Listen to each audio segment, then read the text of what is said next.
So I say most people believe there is something dramatically wrong in this country. They're not sure what it is. Got your labor next to soul, interest slave in endless hole. It's so deep you'll never leave, a text on key with no reprieve. Interest banking, future sold, paper money, fuck the gold. Print more money, there's no end, new interest rates thanks to the Fed. Inflation's up, we can't afford to import, source an endless hoard. Funding all this endless war, these are whores I must ignore. Feeling good, yeah that's my price. The system lets me have my vice. Bread and circus feels nice, feeling bad, take this advice.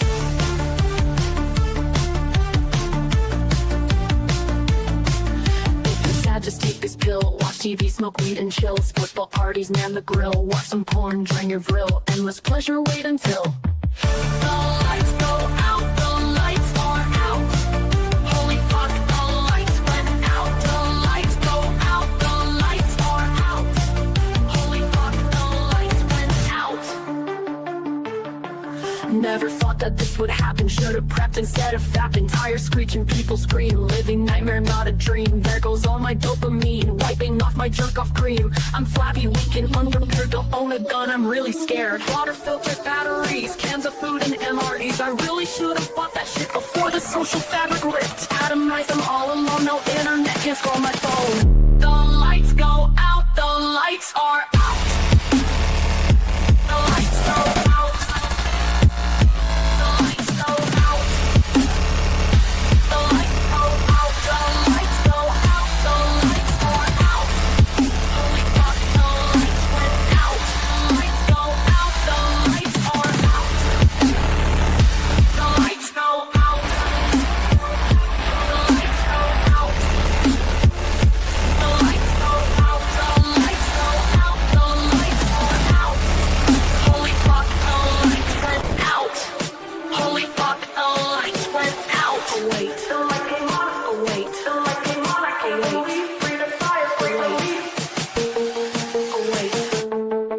Lights came on, I can't believe. Breathe a sigh of great relief. Boy, I love modernity. Endless goon sesh, never leave.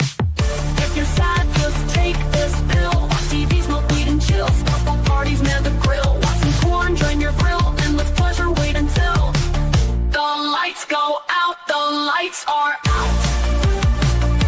The lights go out. The lights go out. The lights go out. The lights go out. The lights are out. Holy fuck, the lights went out. The lights go out. The lights are out. Holy fuck, the lights went out. The lights go out. Live once again, episode 30 of Library of Mass Destruction.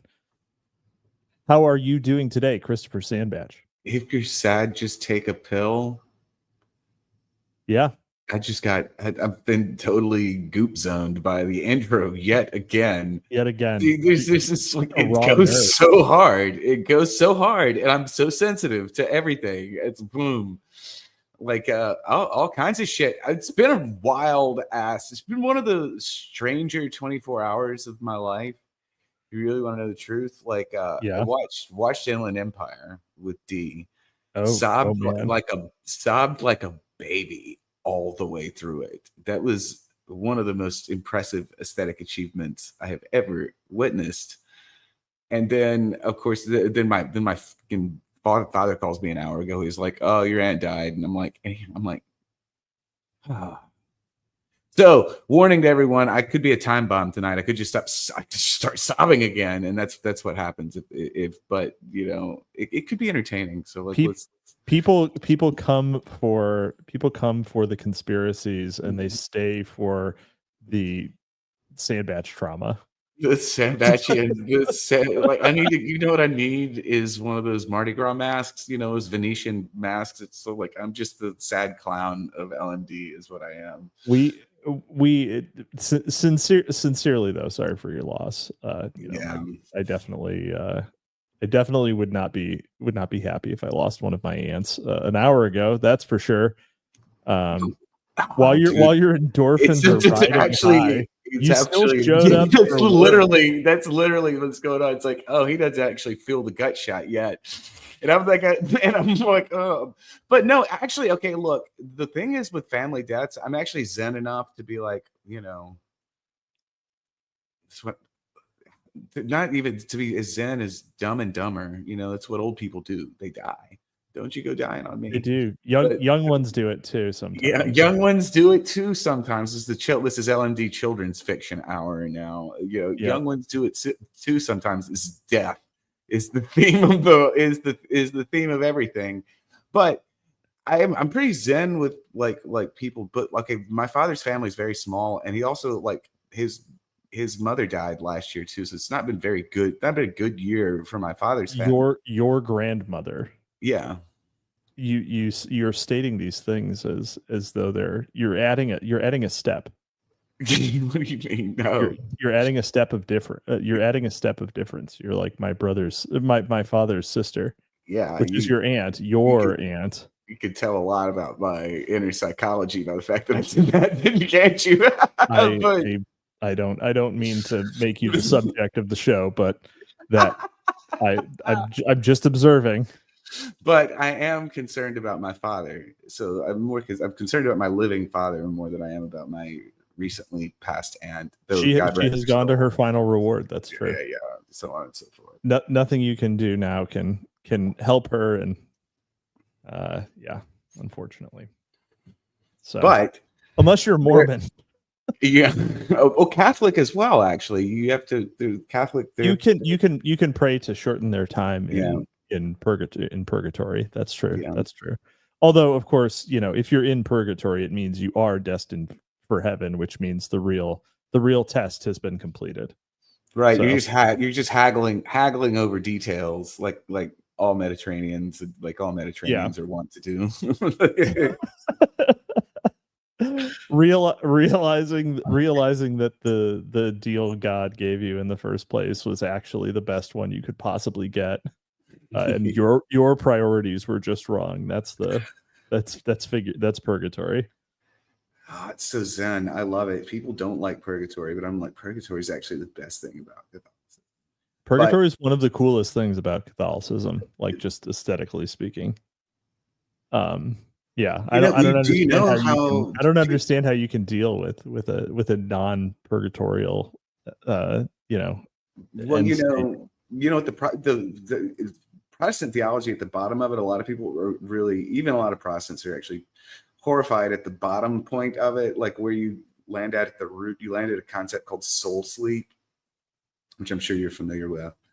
But I'm not sure what you mean by soul. I'm not sure what that means. Soul sleep is the English convention for it. It's got a Greek name too, and there are some Orthodox people who believe in it. But they believe that like at the moment of death, everyone goes into soul sleep, and then at the last resurrection, everyone comes back at once. So no one's in heaven. Everyone's just like on pause. Yes, but temporally, sort of what happens at this judgment is that if you don't go into hell. If you're judged unworthy, you vaporize into you never existed. So you obliterated. You get sent to you don't even get sent to the shadow realm. Yeah, you get Kamehameha. Yeah, exactly. So that's Protestantism at base. Purgatory is way cooler, but like how Mount Purgatory was created. It was when Lucifer slammed into the earth after his fall from heaven, and it created a corresponding mountain on the other side. And I've always been fascinated by the fact that that the people who came up with this were that aware of physics. They're like, they know about force transference. Catastrophic geology of of the fall. You can add that to the womb chthonic. What a show intro, huh? And meanwhile, bankrolling the Bolshevik Revolution. We've success. I think we've almost gotten past the YouTube ban hammer here, because if I said what this particular episode was about too early, we would probably get a strike on the channel. Oh yeah, boom, right there. Like it's. You brought up. Does it mention the book? I'm not sure if it mentions the book. It could mention the book. Is this like I don't know YouTube censorship policies well enough to know, do we need to create a safety word right now? No. Okay, so it's fine. We could say pose. We might say pose just for convenience sake. Before we get started, let's see. Randall Shirker has sent us an early super chat. Thank you very much. Some last week observations. Much of what was discussed on those families is the main thrust of Creature from Jekyll Island, right? Carnage on Ice's video World of Lies. We Three Kings has some details. More in regular comments. Yes, he is continuing. I don't know why they limit the super chat length so severely. Second, I think downplaying the Fabian Society is ignoring things like them founding the London School of Economics, aka where Hayek and Keynes both professionally come from. And along with the fact that many folks associated with the Georgetown set, such as Walter Lippmann or JFK, were educated by or closely associated with card-carrying members. Harold Lasky was Joseph P. Kennedy Jr.'s professor at the London School of Economics, which he studied under for a year after graduating high school, for example. JFK was supposed to attend.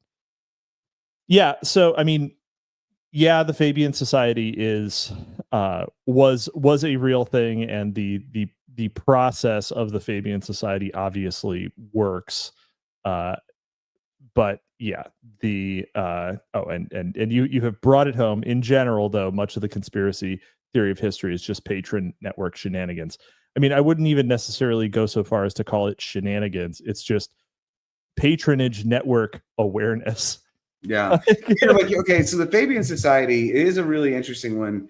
They are, and this is one thing I learned about the Fabian Society as a literature student. I have an interesting angle on it in that sense that it had been totally presented to me as almost as a feat already accomplished. I'm not going to try to pronounce French, but the essential fact is you didn't want to say fait accompli. Yeah, I'm not going to try to pronounce French, but I've been hanging out with a lot of people who speak French as a first language recently, and they have just brought home for me how just utterly ridiculous my French is, and so I just skip it now.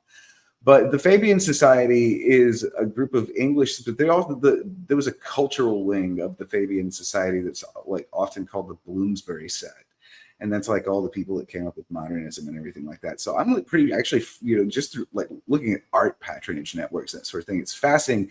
The Fabian Society it's a British socialist organization that was committed to transatlantic power, so on and so forth, They eventually became the UN, faux show.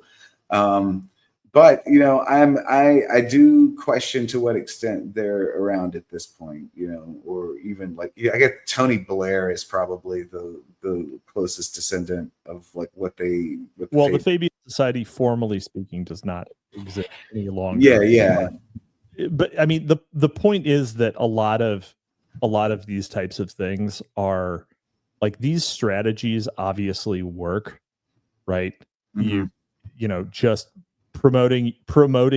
callously promoting your guys in an unprincipled way works. Oh yeah, absolutely. And I don't know. So some people might have spoken about this at a recent event, but wait, that was you. You did. Yeah, that. I might have spoken about this at a recent event. But yeah, I mean, you should. The people there are a lot of people on the right wing who are extremely principled, virtuous individuals. Oh my God! This is a wonderful, great quality that they should stop having. Yeah, and should start being unprincipled promoters of their own. Right. Yeah. Which is, I mean, if I had to we're gonna get into literally the protocols of the Elders of Zion on today's show, but I want to say that in my opinion, the main reason why the people of the Talmud are overrepresented in power is just because they're white and intelligent and exercise in-group preference, which no other white group is allowed to do. I mean, they have a lot of social technologies that are absurd for it. They are like almost by sheer force of magnitude. They have to be like they are a people that shall dwell alone. But but this is mostly as a result of how actually turbo optimized they have incredible technologies for retaining like in-group like informatic genomes and that sort of thing. They spend a lot of time thinking about it. Oh, sure. No, the you know, like Judaism as a memeplex is incredibly yes. strong. It's the only truly modern one, actually. That's exactly right. You know, because it's able to survive and pass down so well, even in a condition of I mean, they're apparently immune to deracination. So like, you know, this is like Nick Land is always Nick Land's like canon trilogy that I'm always talking about. He's like essentially like building like he's like trying to do that for Anglos. He's like, you got to start doing this informatic genome shit, or you're gonna get blasted. He says you won't stop outbreeding, so you're gonna have to do it with information transfer. That's literally what he says. Literally what he says. Yeah. There's a degree to which meds are slightly resistant, but it's not the same. Yeah. All right. So I mean, I guess we can just get started, and we can continue touching on these little topics. Easter eggs. And yeah, Randall Shirker, promoting yourself is ensuring your virtues actually matter. True. That is a truth. That is a truth nuke right there. If your rule has led you to this place of, that of what value was it exactly? So, all right, chapter 4, bankrolling the Bolshevik Revolution. Oh boy, we're gonna hear about not Peter Schiff, but a different earlier one. Oh man. The establishing of the Federal Reserve System provided the conspiracy with an instrument whereby international bankers could run the national debt up to the sky, thereby collecting enormous amounts of interest and also gaining control over the borrower. Wow, how did I fuck with over the Bowery? They were specifically worried about the Bowery. During the Wilson administration alone, the national debt expanded 800%. 800%. Oh no. I just like want to point out that like anytime the word thereby appears in the lead paragraph of a chapter on bankrolling the Bolshevik Revolution, your mental image of the context in which this whole thing is happening. You are sitting in a suburban house that smells like stale black coffee and cigarettes, and there's a man in a short sleeved white shirt with a black tie yelling at you.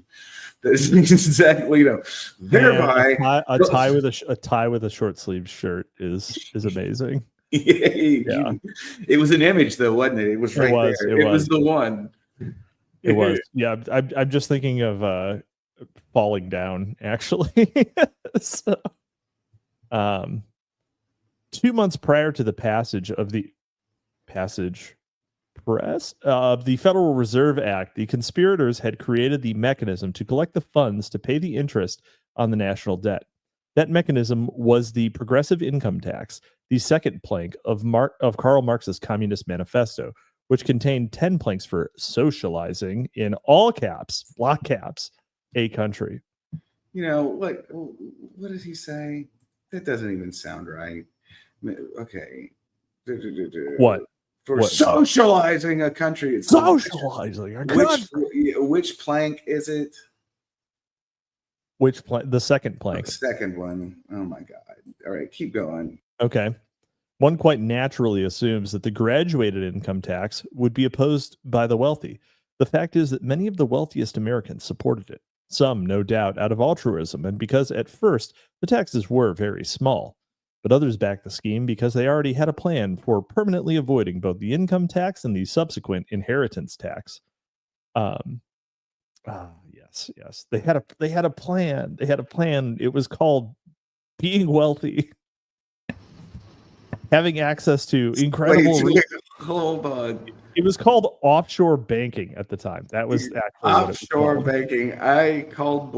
You should never call bullshit on the man with the short sleeve shirt and the white tie. Actually, because like he's right often enough that you don't want to take the chance of destroying your own credibility. And I like literally pull up chapter 2 of the Communist Manifesto, and plank 2 is a heavy progressive or graduated income tax, and I'm like, oh, okay, I guess. I'm pretty sure he would have got. I'm pretty sure that would have been an easy thing for him to have, like, just referenced directly. He could have like picked it up and like, oh, it's the second one, right? Yeah. Oh man. Yeah. Let's see here. What happened was this: at the turn of the century, the populists, a group of rural socialists, were gaining strength and challenging the power of the New York bankers and monopolist industrialists. Those populists, what ethnicity were they? Finish the paragraph. They were well, Germans. actually, no. They were Germans. That's no. Okay, look. Finish the Yeah. paragraph. Let's get to the end of when. While the populists had the wrong answers, they asked many of the right questions.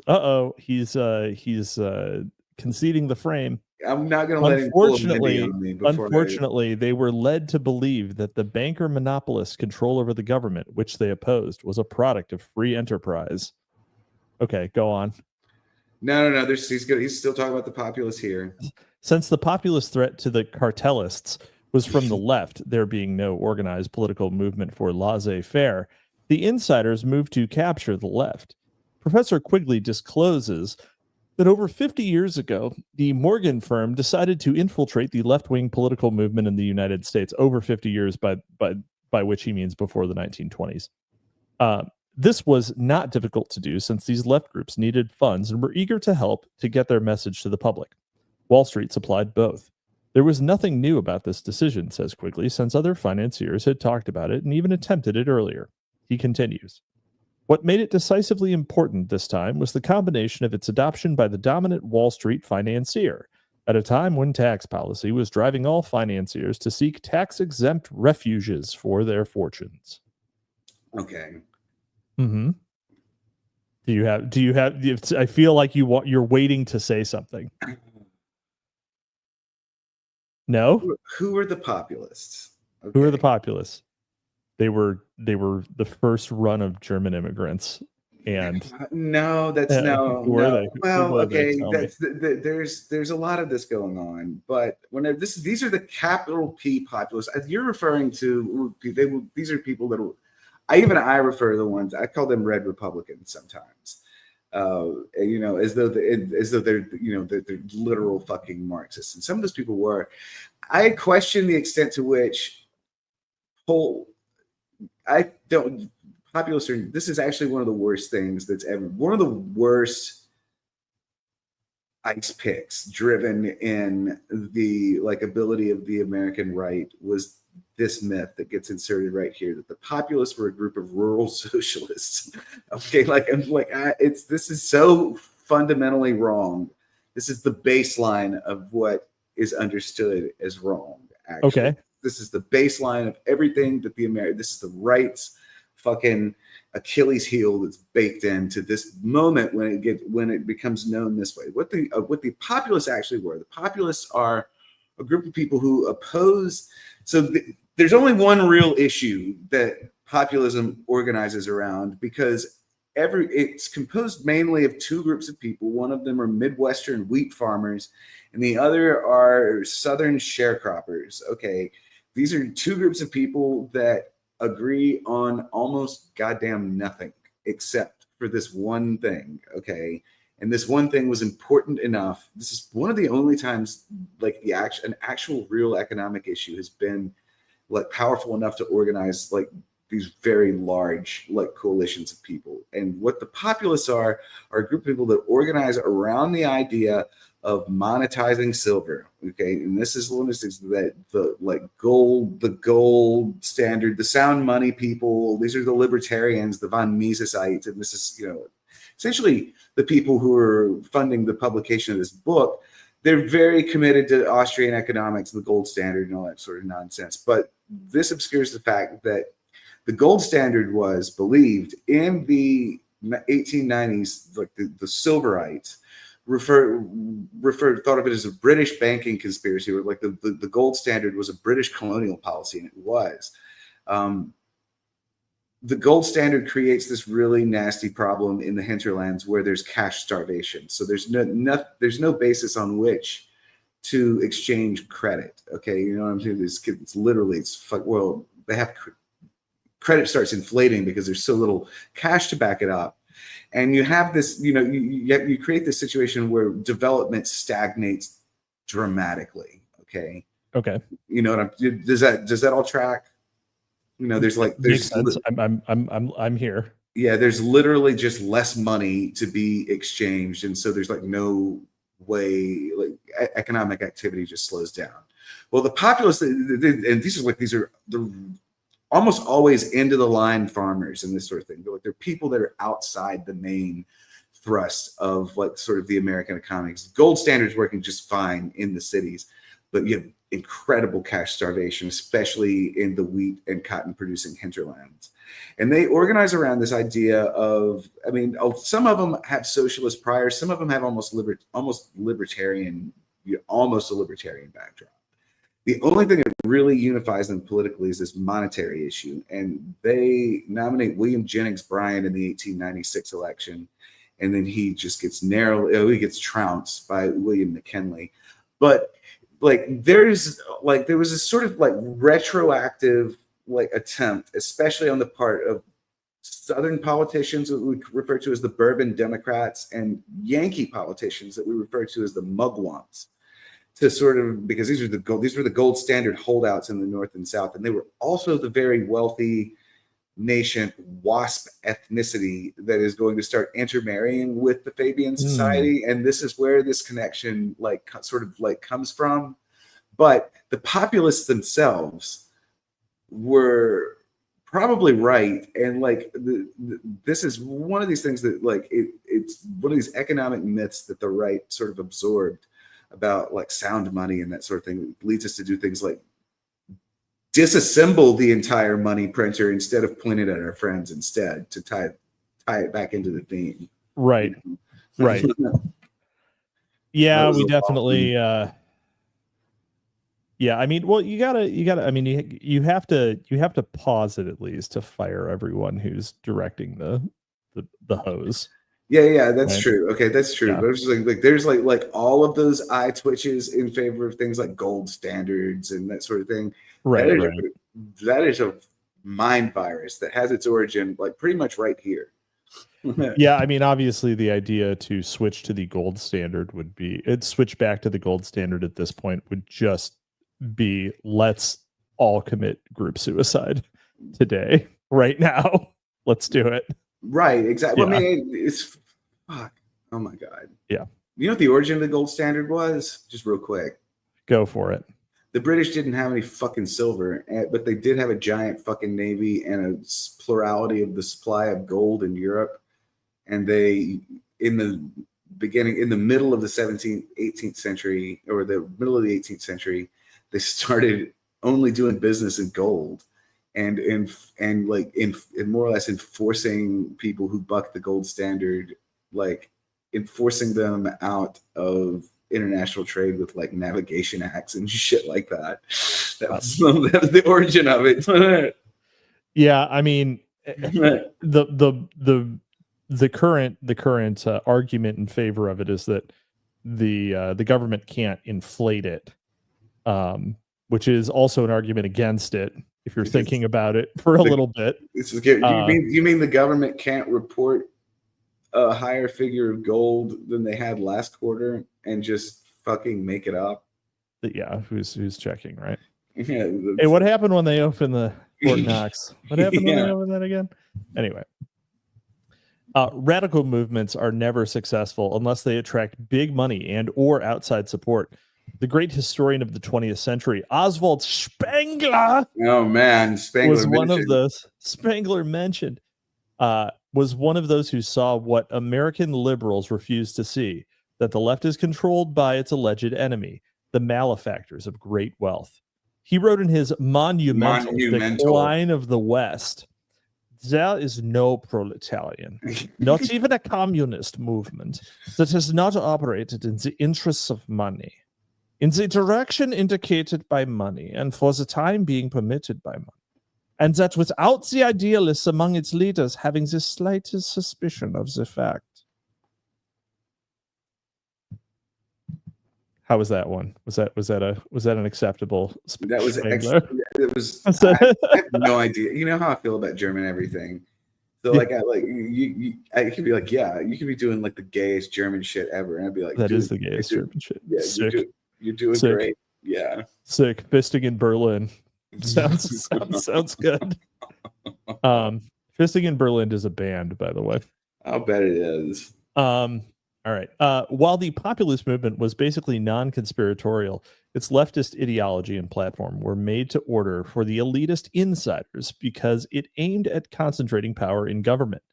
The insiders knew that they could control that power and use it to their own purposes. They were not, of course, interested in promoting competition, but in restricting it. Professor Gabriel Kolko has prepared a lengthy volume presenting the undeniable proof that the giant corporate manipulators promoted much of the so-called progressive legislation of the Roosevelt and Wilson eras.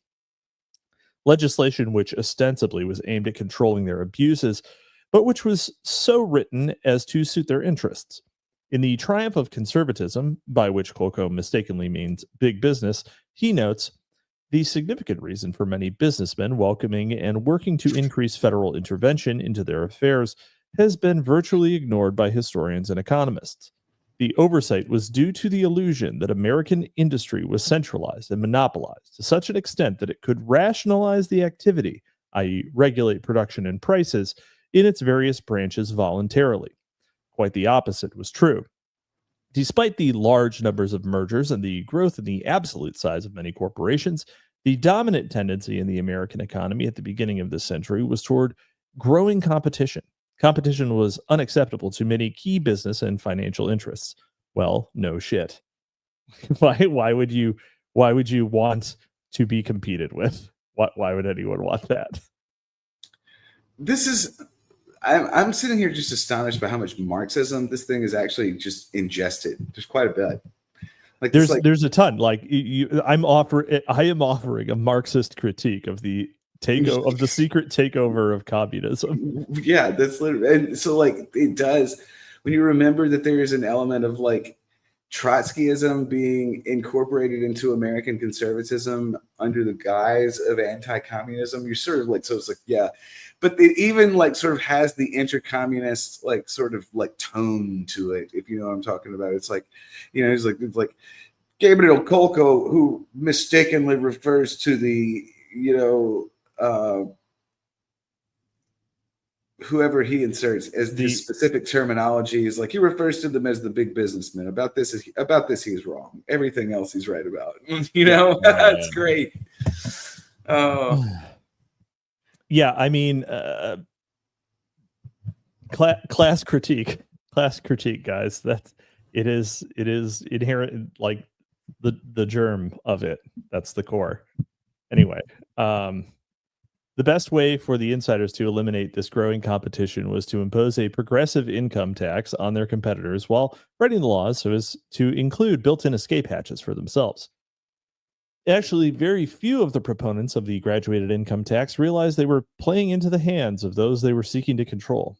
As Ferdinand Lundberg notes in The Rich and the Super Rich, the income tax became finally was a siphon gradually inserted into the pocketbooks of the general public, imposed to popular huzzas as a class tax. The income tax was gradually turned into a mass tax in a jujitsu turnaround. The insider's principal mouthpiece in the Senate during this period was Nelson Aldrich, one of the conspirators involved in engineering the creation of the Federal Reserve and the maternal grandfather of Nelson Aldrich Rockefeller. We've already heard from him, if you'll remember. Also, what was that accent supposed to be?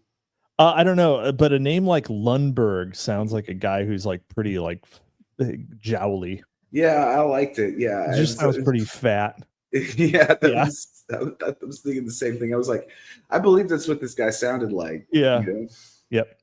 Lundberg says that when Aldrich spoke, newsmen understood that although the words were his, the dramatic line was surely approved by Big John. In earlier years, Aldrich had denounced the income tax as communistic and socialistic, but in 1909, he pulled a dramatic and stunning reversal. The American Biographical Dictionary comments, just when the opposition had become formidable, Aldrich, took the wind out of its sails by bringing forward, with the support of the president, Taft, a proposed amendment to the Constitution empowering Congress to lay income taxes. Howard Hinton records in his biography of Cordell Hull that Congressman Hull, who had been pushing in the House for the income tax, wrote this stunned observation. During the past few weeks, the unexpected spectacle of certain so-called old-line conservative Republican leaders in Congress suddenly reversing their attitude of a lifetime and seemingly espousing, through ill-concealed reluctance, the proposed income tax amendment to the Constitution has been the occasion of universal surprise and wonder. Universal surprise and wonder. Unexpected spectacle it's good. It's very percussive. The escape hatch for the insiders to avoid paying taxes was ready. By the time the amendment had been approved by the states, even before the income tax was passed, the Rockefellers and Carnegie foundations were in full operation. It's nonprofits, by the way. It's nonprofits. They get to direct the spending of nonprofit foundations. However, the other one is just not having your money in the U.S., which at the time still worked. Right. The Swiss bank accounts, or the Maldives or whatever. Jersey Island, Panama City. Yeah, it doesn't fucking work anymore. I like the really shithole ones. The really shit ones. Yeah. Barbados. Yes. FTX. That was Barbados, right? Yeah. Oh no, but the Bahamas. The Bahamas is a big one. Bahamas, the pretty much like God, you know what I should do with my life? I just decided I need to apply for an artistic visa an artistic citizenship path and move to El Salvador. Yeah, you should definitely move to El Salvador because it's not entirely like Nayib Bukele definitely doesn't get drone struck the second that Donald Trump isn't in office. Yeah. I'm just saying, do not go there, Sandbatch Stormcrow. All right. One must remember that it was to break up the Standard Oil, Rockefeller, and U.S. Steel, Carnegie, monopolies that the various antitrust acts were ostensibly passed. These monopolists could now compound their wealth tax-free, while competitors had to face a graduated income tax, which made it difficult to amass capital. As we have said, socialism is not a share the wealth program, as the socialists would like you to believe, but a consolidate and control the wealth program for the insiders. The Reese Committee, which investigated foundations for Congress in 1953, proved with an overwhelming amount of evidence that the various Rockefeller and Carnegie foundations have been promoting socialism since their inception. See Renee Wormster's Foundations, Their Power and Influence.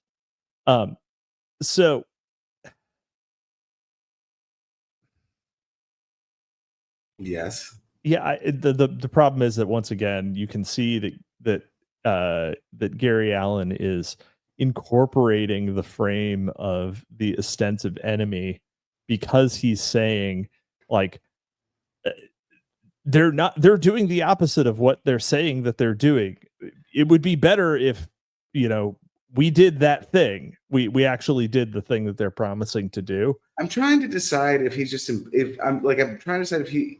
You think this is all an insight role? Like this is all a sinister strategy? No, but I'm trying to decide if he's like such an actually internalized Marxist that he assumes he doesn't have to, that there's stuff he's just expecting people are going to pick up on that they're not. And as a result, it ends up looking like rank propaganda or something like that. Or the exact psychology is hard to put a finger on. It's sort of interesting. Hard to put a finger in. By the way, at the beginning of the show, Gabe said, "Welcome to the David Foster Wallace Bro Cult Sandbatch." I have started reading Infinite Jest, and it is not bad. I'm reading like 2 books right now. I'm reading that. Well, I'm reading 3. I'm reading that one, Incurable Raptomania, and then like a bunch of actually 2 more books on. Did you finish Fed book? No, because y'all haven't scheduled anything yet. That's what I'm finish Fed book. Are y'all? Is it like just finish it? Just finish it. You're ready. Okay, yeah. So this is going to be like one of those. This to be like parachute time. You don't know when. Yeah, it is. It is. You're gonna get dropped into the LZ. Okay. Yeah, sounds good. All right. Yeah, that one. And I guess I'm going to read that one now. But yeah, I'll get to Infinite Jest. It hasn't moved me one way or the other yet. The conspirators now had created the mechanisms to run up the debt, to collect the debt, and for themselves to avoid taxes required to pay the yearly interest on the debt. Then all that was needed was a reason to escalate the debt. Nothing runs up a national debt like a war, and World War I was being brewed in Europe. Yeah. A little bit of this, a little bit of that, a little bit of Gavrilo Princeps. I'm trying to imagine this as a parking lot, as a conversation occurring with T.R. Hudson in a parking lot in a Buc-ee's. I've never been to a Buc-ee's. You were so close, like several weeks ago. You could have just done it. Yeah, but I wanted to not have the experience in order to be slightly alien. I didn't want to have the exact same frame as everyone else. Fair. You have to be a little insane, as you well know. I think like you have to never spend much time. I think there's like levels of Buc-ee's, and there's like Buc-ee's from Texas, and then there's like the phenomenon outside of Texas, and it's like the first Buc-ee's experience should be at one in Texas, and it should be like in the like fucking Grapevine, Texas, or somewhere like that. Oh, just like a real. I feel like the real Buc-ee's is probably like Midland, Texas. I think the one to me that seems the most like the platonic form is between New Braunfels and San Antonio. It's like the one that I think of as like the most platonically Buc-ee's. The most Buc-ee's ever to buck. Yeah, it might be the first one too. Ever to break a buck. Okay. Breaking Buc-ee's. How would you? Buc-ee's breaking. How would you? What would? Never mind. Actually, you know what? That exact same thing is why I haven't seen. That's why I haven't seen True Detective season 1 yet. At this point, I'm just like, well, the fact that I haven't seen it seems to be. That's not even really. They're not even really comparable. True Detective is really good. Buc-ee's is kind of like wrapped in like several irony wraps. There's like it's an irony wrap with some salad dressing, but True Detective is fucking incredible. I guess that means I'll never see it. Oh my god. On the topic of weird books you're reading, I'm currently reading a 700-page tome, Radical Mycology. It is fast. It is an almost painting-esque treatise on mushrooms. Wait, hold on. Shirker says, cannot wait until Sandbatch finally achieves fame by writing how to use the triple D's to make your very own e-girl. Funny you should say that, because one of the reasons I'm trying to get all these other writing projects off my desk is because that's literally the story. I'm going to try to get it done by the end of the year too. Like literally, that's the fucking story. It's gonna be great. This is the one you gave me. It's the Womb Chthonic. Oh, that's what that one is. Yeah, that's literally what it is. There we go. Let's see here. Where the fuck was I? Oh yeah, of course.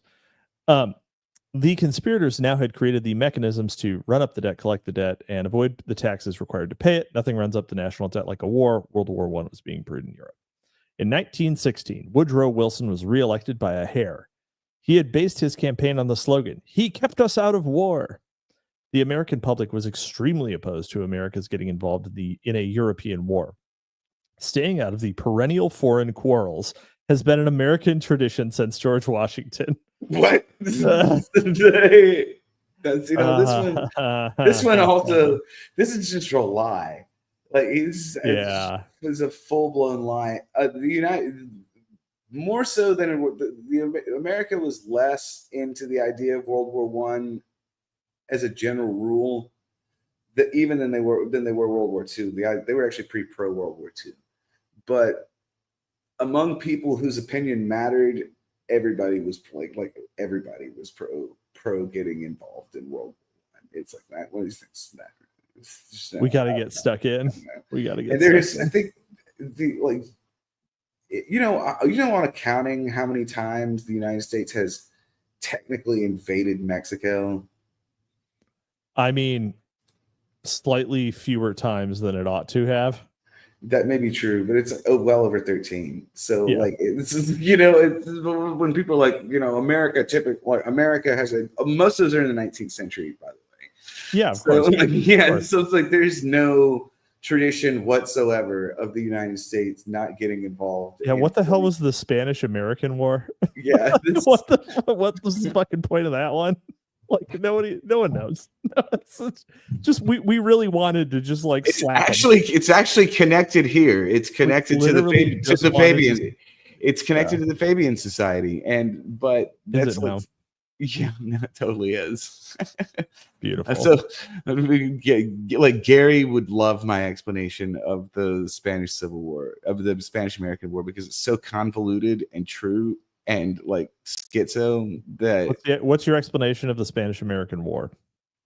Oh, well, it was started by a number of British bankers and sort of futurists and members of the Bloomsbury Group, like etc., that were in the immediate orbit of a man called Joseph Chamberlain, and they organized like a sort of British elite marry into northeastern money, and that was the vector of sort of Fabianism coming over to the United States. But they, in order to do this, they transferred British imperial ambitions over from London, and they started building America's own empire right there. And it's sort of fascinating that when you look at this, because there's like these instances where, I think I've talked about this before, where at the Battle of Manila Bay, there was a British fleet observing the battle to make sure America won. Nice. Like there was, and the shit like that just never gets told. But yeah. But it's like that just goes to show it's like there are so many strange incidents, like the Samoan incident in 1873, when like the United States and Germany opposed different sides of a small tribal war in Samoa, and it leads to a naval standoff. Like, we're doing all kinds of shit the whole way through. There is no point in time when America is not absolutely up to its eyeballs in foreign entanglement, which is never weren't. Yeah. So let's see here. But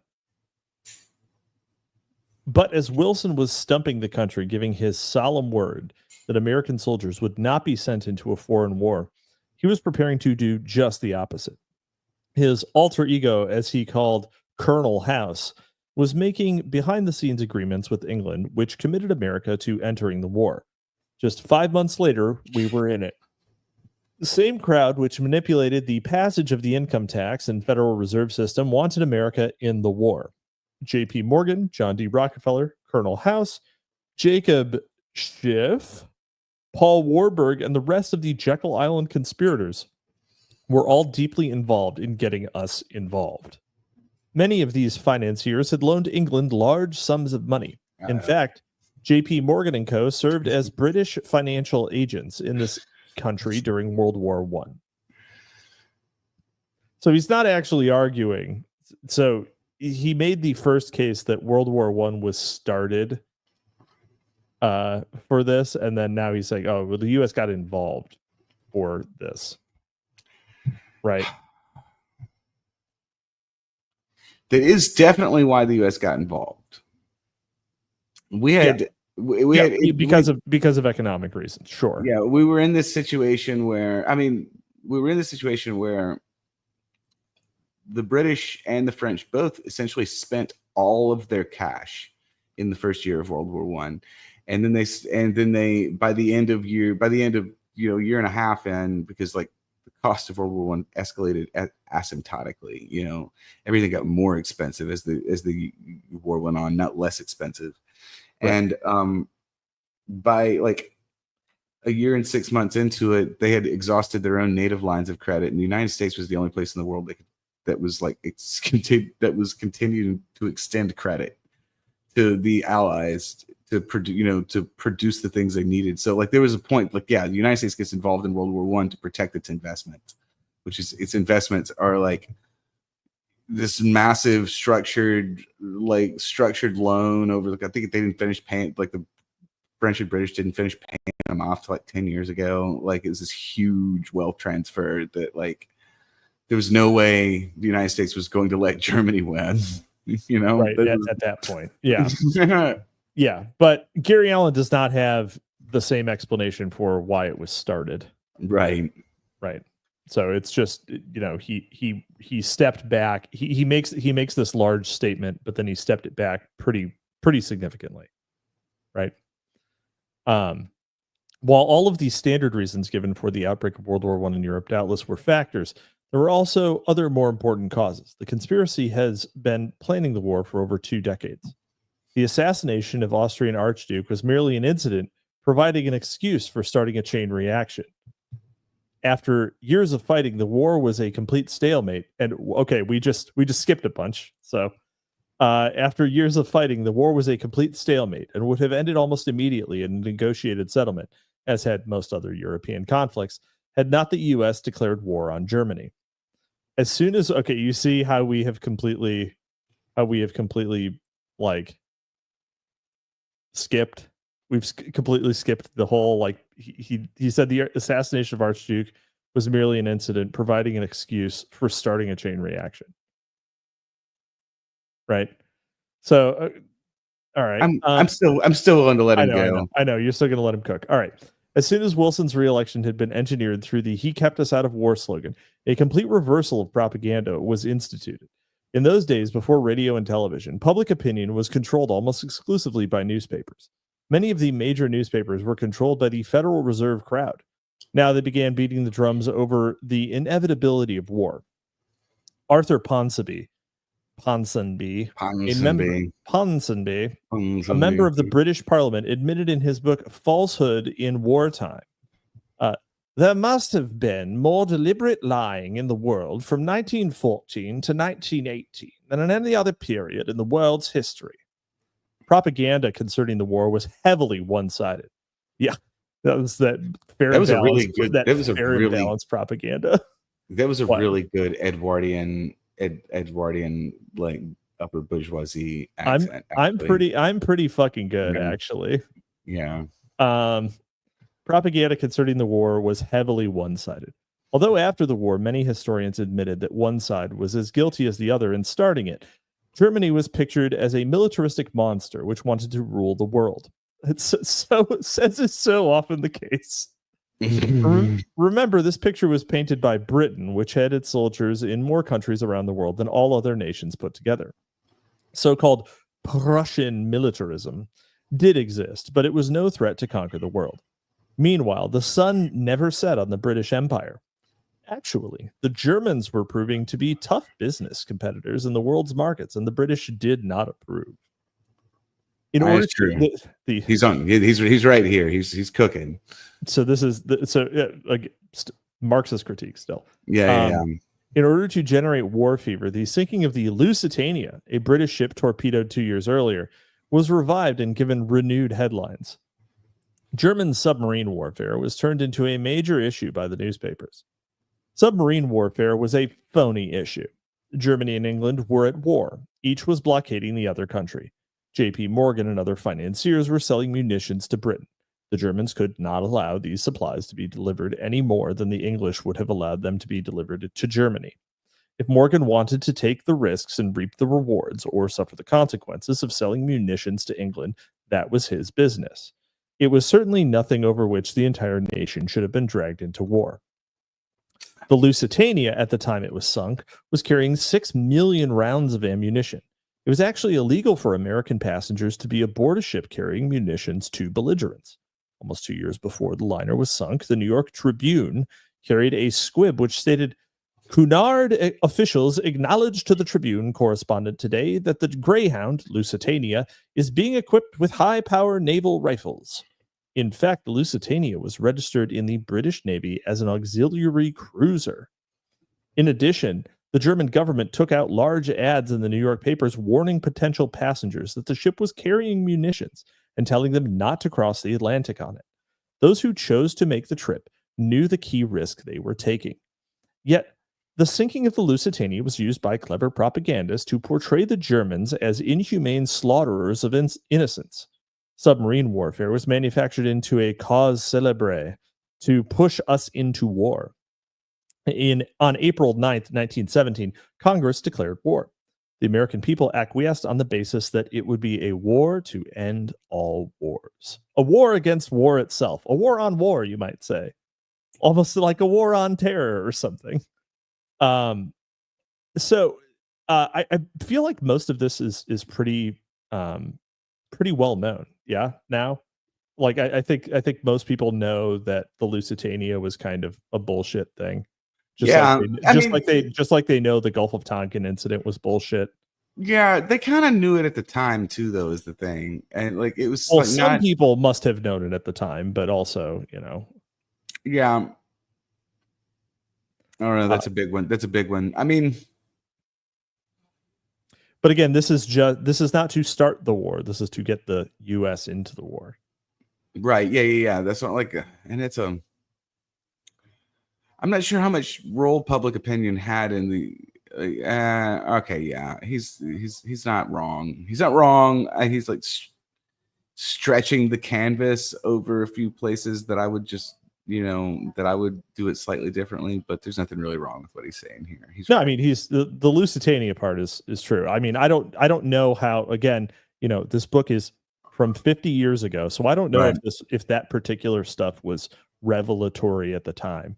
Like if people were not red pilled on World War I. Oh, okay. Yeah. Point. You know what I'm saying? Yeah, they definitely weren't. They were like, there was like a period where people who were really alive that really remembered World War I. And they were all dead by the 50s. So, like, yeah, there was like, yeah. No, they weren't. I mean, there were still people alive who were around. There were people alive who like fought in it in the 50s, in the 70s. But there weren't a lot of insiders left. Oh well, but not like the grand monkey bucks. Generals and the financiers, like the people who were actually making the decisions. Like, yes, okay. And I actually think that, like, as something passes into history, that it gets like, it's like World War II right now. The living memory, it's almost extinguished, but the living memory of World War II in the United States right now is very much being held only by like people who were like 18 in the last year of the war, and like they were. I don't know what you mean. There are at least 300,000. Holocaust survivors still. There's probably more. There are probably more Holocaust survivors in the United States than there are World War II. Than there have ever been. There are more Holocaust survivors in the United States now than there ever have been in the past. Oh no. Anyway. Let's see. During the war to end all wars, insider banker Bernard Baruch was made absolute dictator over American business when President Wilson appointed him chairman of the War Industries Board, where he had control of all domestic contracts for Allied war materials. Baruch made lots of friends while placing tens of billions in government contracts, and it was widely rumored in Wall Street that out of the war to make the world safe for international bankers, he netted $200 million for himself.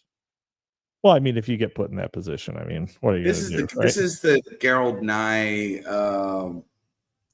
Bankers of Death arc that we're about to kick off on. We're about to the Merchants of Death. The Merchants of Death. We're about to do like a Republican senator from North Dakota named Gerald Nye is going to be introduced here. Certainly, I'm sure in a moment. Mm-hmm. Colonel House left was the front man for the international banking fraternity.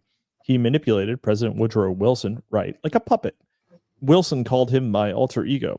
House played a major role in creating the Federal Reserve System, passing the graduated income tax and getting America into World War I.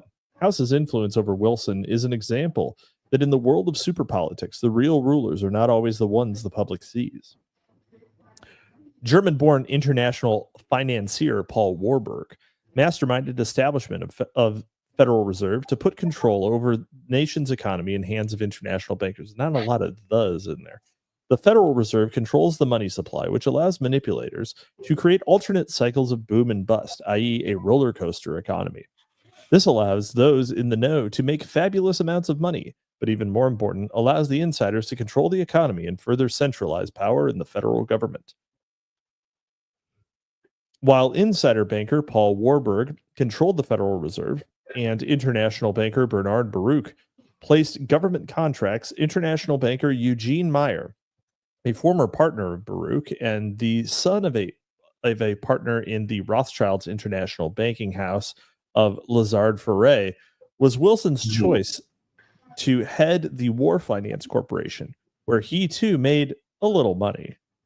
I don't know where that asterisk goes, but it should be noted that Sir William Wiseman, the man sent by British intelligence to help bring the United States into the war, was amply rewarded for his services. He stayed in this country after World War I as a new partner in the Jacob Schiff, Paul Warburg controlled Kuhn Loeb Bank. World War I was a financial bonanza for the international bankers, but it was a catastrophe of such magnitude for the United States that few even today grasp its importance. The war reversed our traditional foreign policy of non-involvement, and we have been enmeshed almost constantly ever since in perpetual wars for perpetual peace. Winston Churchill once observed that all nations would have been better off had the U.S. minded its own business. Had we done so, he said, peace would have been made with Germany, and there would have been no collapse in Russia. I should have started that with a. Does he cite this? Churchill. What? Does he cite this, Churchill? He does. You're gonna love you're gonna love the citation. Hold on. Let me see if I have a Churchill on tap. Peace would have been made with Germany, and there would have been no collapse in Russia leading to communism, no breakdown of government in Italy, followed by fascism, and Nazism never would have gained ascendancy in Germany. Social Justice Magazine, July 3rd, 1939. That was your Churchill's a little too middling Churchill. Yeah, it needed to be fatter. Sloppier. Yeah. I needed to have like a cigar before. Right. Bolshevik revolution in Russia was obviously one of the great turning points in world history.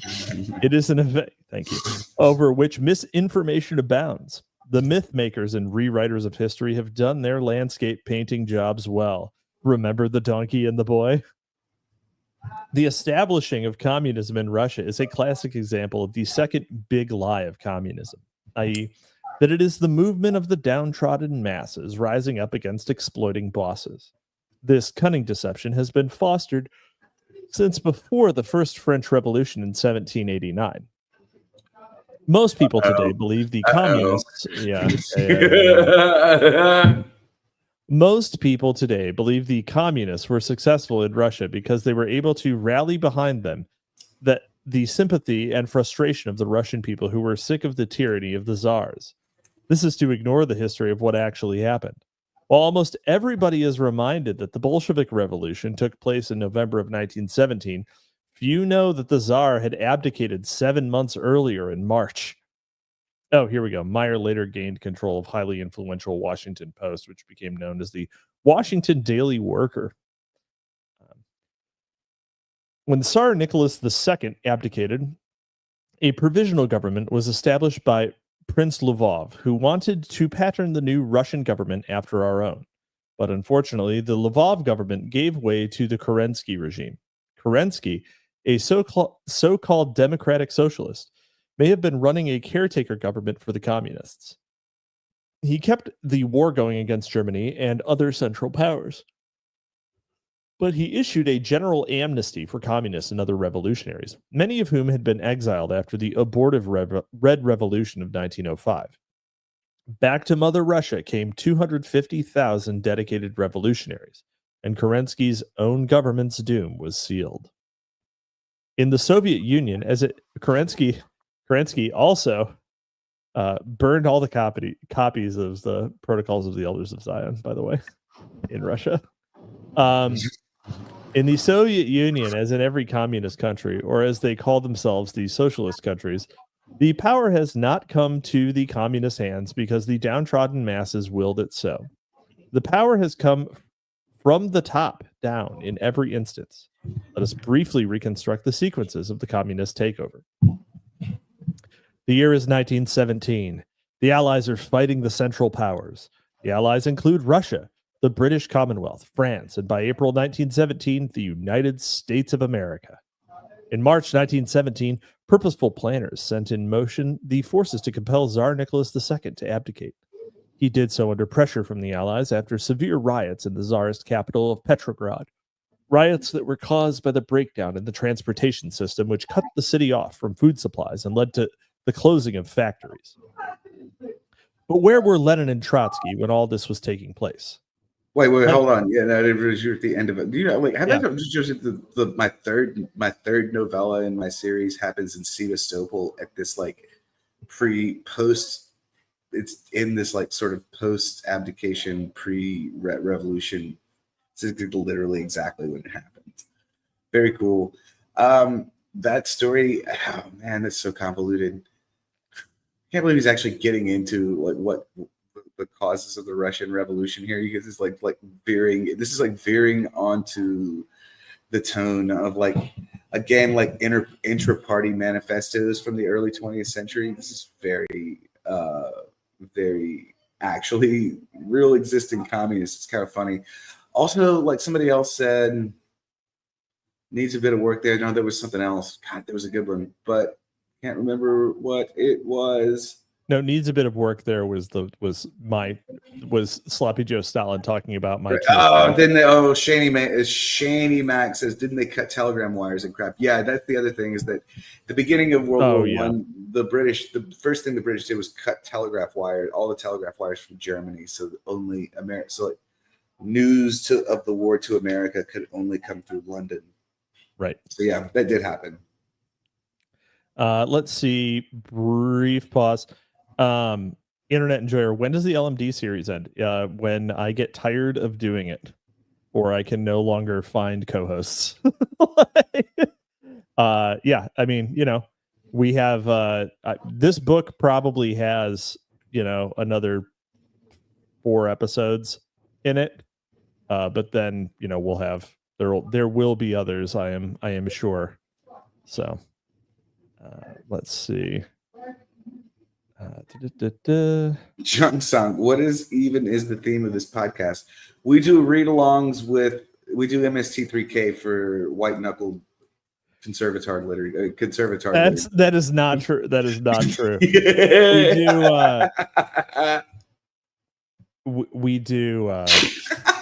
We do read-alongs of weird history. Yeah. So the first one we did was Aberration in the Heartland of the Real. This is season 2. These are such different books. It's so these are very different books, but we were paid to read this one. So, yeah. Let's see here. I'm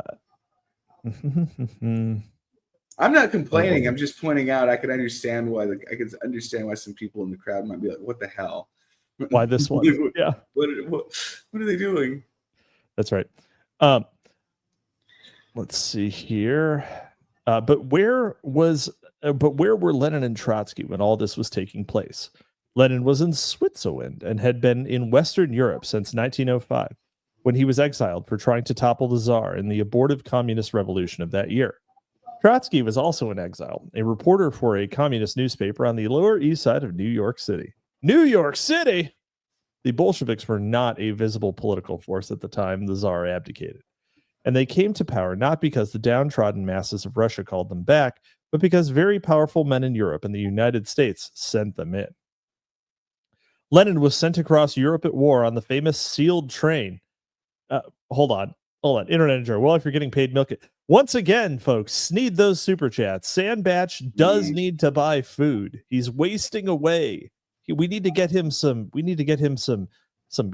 fresh nori, some fresh seaweed to get some iodine and improve his thyroid function. We need to get him some carrot salad. I need sardines and cheese whiz. He needs to get peated up. Yeah. So that he lives a fulfilling and long life. I'll do a vlog of myself turning into a Pete maniac. Pretty sure it's vlog. Yeah, vlog. Oh, vlog. Yeah, you can sneed. If you keep sneeding super chats, I'll do serious irreparable damage to my lymphatic system for your entertainment. Man. I've only ever hit it so hard that I blew out a girl's lymphatic system one time. Oh, only once. Lenin was sent across Europe at war on the famous sealed train. With him, Lenin took some 5 to 6 million in gold. The whole thing was arranged by the German High Command and Max Warburg through another very wealthy and lifelong socialist by the name of Alexander Helphand, alias Parvis. When Trotsky left New York aboard the SS Christiana. Hold on, I'll be right back. I gotta go to the bathroom real quick. All right, Godspeed. I need to stop saying that live on the air in front of. I don't even want to say how many people heard me say that. I'll be right back. Yeah, you could just leave. Yeah. When Trotsky left New York aboard the SS Christiana on March 27, 1917, with his entourage of 275 revolutionaries, the first port of call was Halifax, Nova Scotia. There, the Canadians grabbed Trotsky and his money and impounded them both. This was a very logical thing for the Canadian government to do, for Trotsky had said many times that if he were successful in coming to power in Russia, he would immediately stop what he called the imperialist war and sue for peace with Germany. This would free millions of German troops from transfer from the Eastern Front to the Western Front, where they could kill Canadians. So Trotsky cooled his heels in a Canadian prison for 5 days. Then all of a sudden, the British, through future Kuhn Loeb partner Sir William Wiseman, and the United States, though none other than the ubiquitous Colonel House, pressured the Canadian government. And despite the fact that we were now in the war, said in so many words, let Trotsky go. Thus, with an American passport, Trotsky went back to meet Lenin. They joined up, and by November, through bribery, cunning, and brutality, and deception, they were able not to bring the masses rallying to their cause, but to hire enough thugs and make enough deals to impose out of the gun barrel what Lenin called all power to the Soviets. The communists came to power by seizing a mere handful of key cities. In fact, practically the whole Bolshevik revolution took place in one city, Petrograd.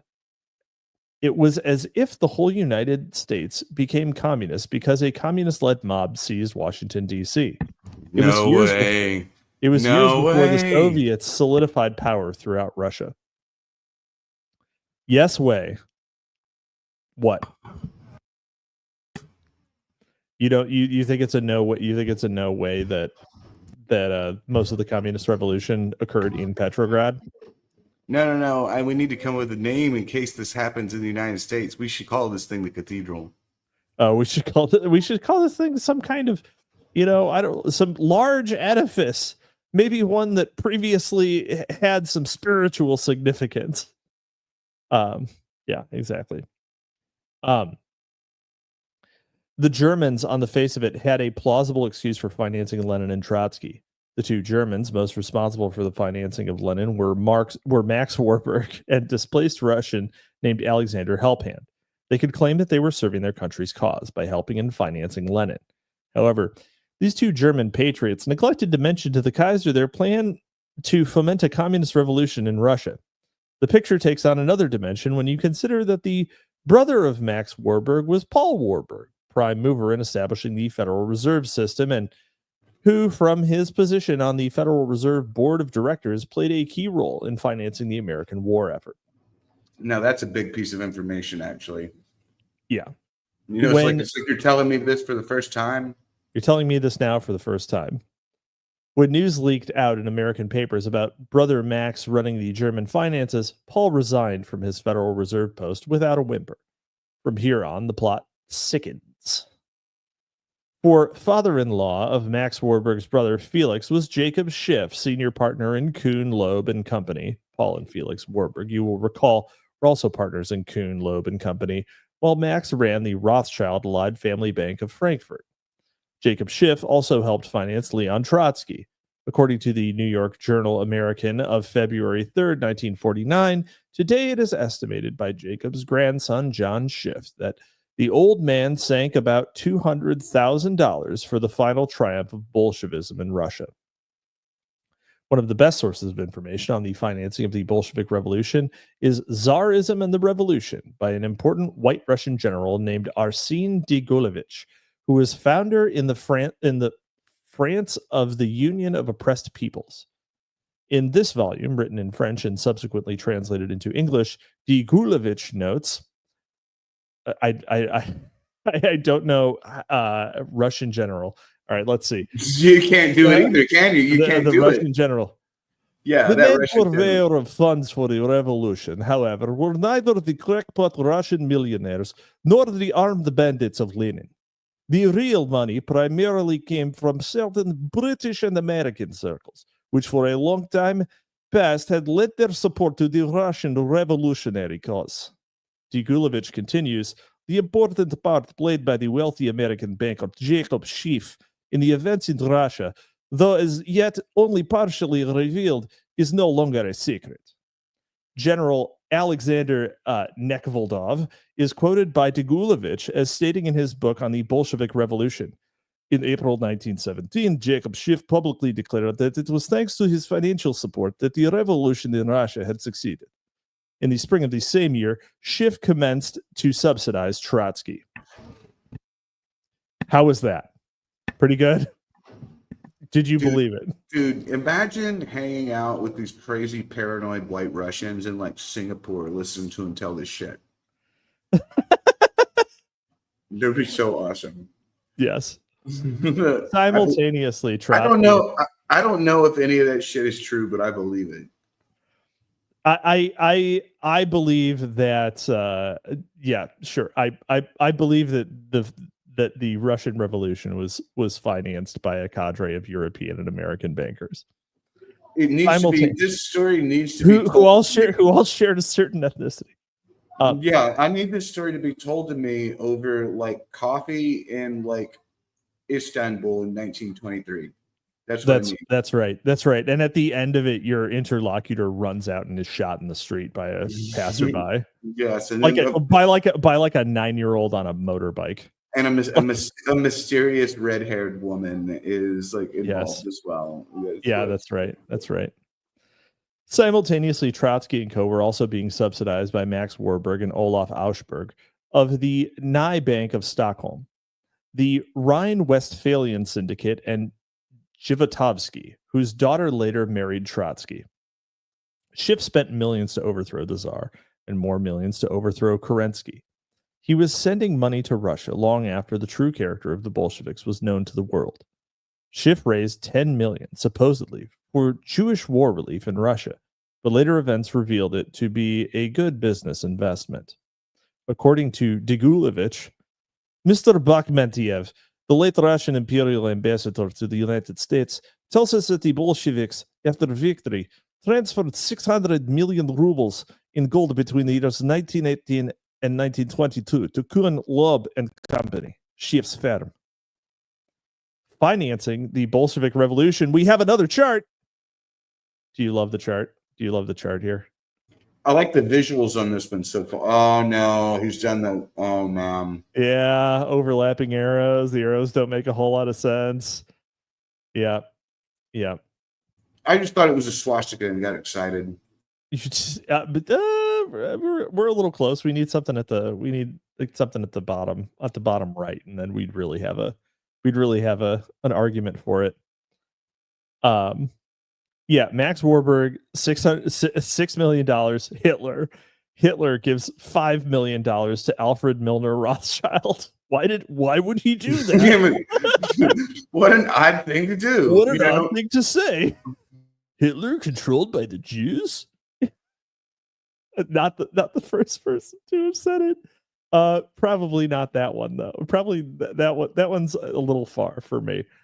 Paul Warburg, Colonel House, Trotsky and Lenin, same guy. J.P. Morgan, Rockefeller's Lenin, Max Warburg, $6 million. Okay, so Max Warburg gave $6 million to Lenin and Hitler, just for fun. Jacob Schiff, $200 million to Trotsky and Lenin. Look, today we call these people venture capitalists. Yep. Yeah, they're angel investors, really. They're angel investors. You gotta plant a lot of seeds to grow a sunflower. Angel investor. Michael was an angel. Michael carries a flaming sword. Something woke. It's woke. Is that meme still alive? I think that one might have reached its end. I wonder if woke is dead. Interesting. Yeah. There we go. All right. Okay. Schiff's participation in the Bolshevik Revolution, though quite naturally now denied, was well known among Allied intelligence services at the time. This led to much talk about Bolshevism being a Jewish plot. The result was that the subject of financing the communist takeover of Russia became taboo. Later evidence indicates that the bankrolling of the Bolsheviks was handled by a syndicate of international bankers, which, in addition to the Schiff-Warburg clique, included Morgan and Rockefeller interests. Documents show that the Morgan organization put at least $1 million in the Red Revolutionary Kitty. That's that mysterious red-headed woman you were talking about, the Red Revolutionary Kitty. Red Revolutionary Kitty. Yep. Herman Hagedorn, The Magnate, a book. See, why does he cite here with an asterisk that, presumably this would have been formatted so this was the bottom of a page, but elsewhere he just cites inline. I hate it. I hate that. Anyway, literally the next thing he cites inline. What the fuck? Anyhow, the amazing thing is that it hasn't been corrected. Well, I think this is the text of the first edition. Oh, okay. Yeah, we didn't get the critically annotated edition. Yeah, we didn't get the one with all of the we didn't get Timothy McVeigh's annotated. Also, look at Gabe. Look at Gabe up here. Femme-coded true crime podcast for chuds. I don't know what I'm going to do with you. He's gonna get taken into the alley and shot. Owen Zaleski. Did they put the woke away, Father? Yes. That's right, son. Yes. Woke's gone. Son. Yes, son. The woke is put away. Go to sleep. Looks out the window holding a revolver. It's nothing but trannies.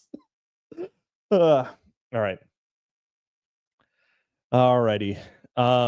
Still another important financier of the Bolshevik Revolution was an extremely wealthy Englishman named Lord Alfred Milner, the organizer and head of a secret organization called the Round Table Group, which was backed by Lord Rothschild, discussed in the next chapter.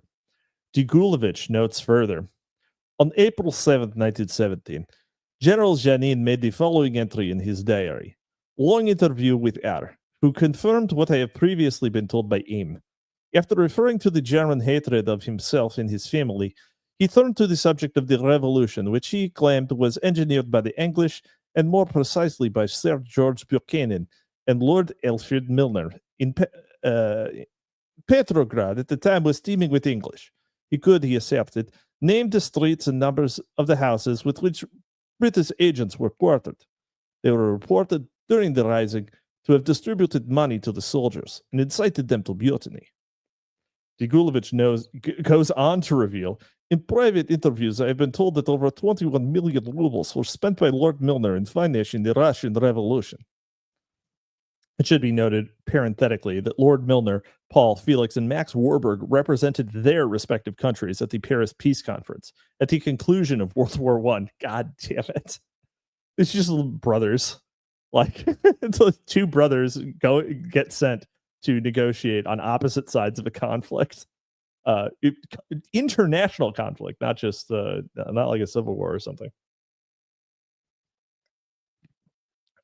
And a father, I guess. Yeah. So the Warburgs on 3 sides. Gabe really is about to get shot. Gabe Sandbatch can't handle the Gabe nuke, is what he says. Don't ever say Gabe nuke again. Oh my god. If Gabe had this show, he would just read out what a serial killer did and say based. That's his whole show. Oh my god. Let's see.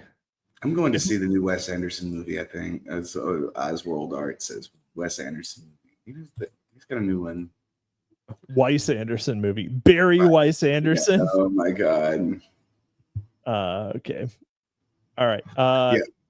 If we can somehow ascribe Max Warburg's financing of Lenin to German patriotism, it was certainly not patriotism which inspired Schiff, Morgan, Rockefeller, and Milner to bankroll the Bolsheviks. Both Britain and America were at war with Germany and were allies of Tsarist Russia. To free dozens of German divisions to switch from the Eastern Front to France and kill hundreds of thousands of Americans and British soldiers was nothing short of treason. In the Bolshevik Revolution, we see many of the same old faces. Actually, that whole sentence was really like Tucker Carlson coded. Do it again. Do it in Tucker Carlson voice. If we can somehow ascribe to Max Warburg's financing of Lenin to German patriotism, it's certainly not patriotism which inspired Schiff, Morgan, Rockefeller, and Milner to bankroll the Bolsheviks. Both Britain and America were at war with Germany and were allies of Tsarist Russia. To free dozens of German divisions to switch from the Eastern Front to France and kill hundreds of thousands of American and British soldiers is nothing short of treason. You see what I'm saying? That's really like the cadence almost fits perfectly. It's there, but it doesn't end on a gay little question. So that's right. That's right. I don't think so. Something like that, you know. Yes. I think that's the reason. In the Bolshevik Revolution, we see many of the same old faces that were responsible for creating the Federal Reserve System, initiating the graduated income tax, setting up the tax-free foundations, and pushing us into World War I.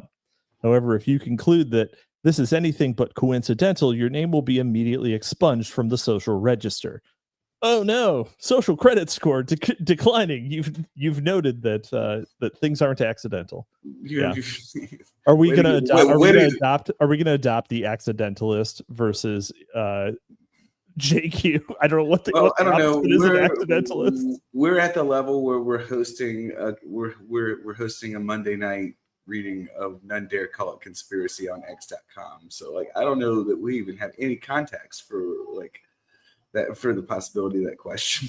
It's to say that's right. We could probably come up with a whole nonce system that's never been told before to explain the same set of events. And like that's true. It's all because of the difference between English and Germanic poetry systems.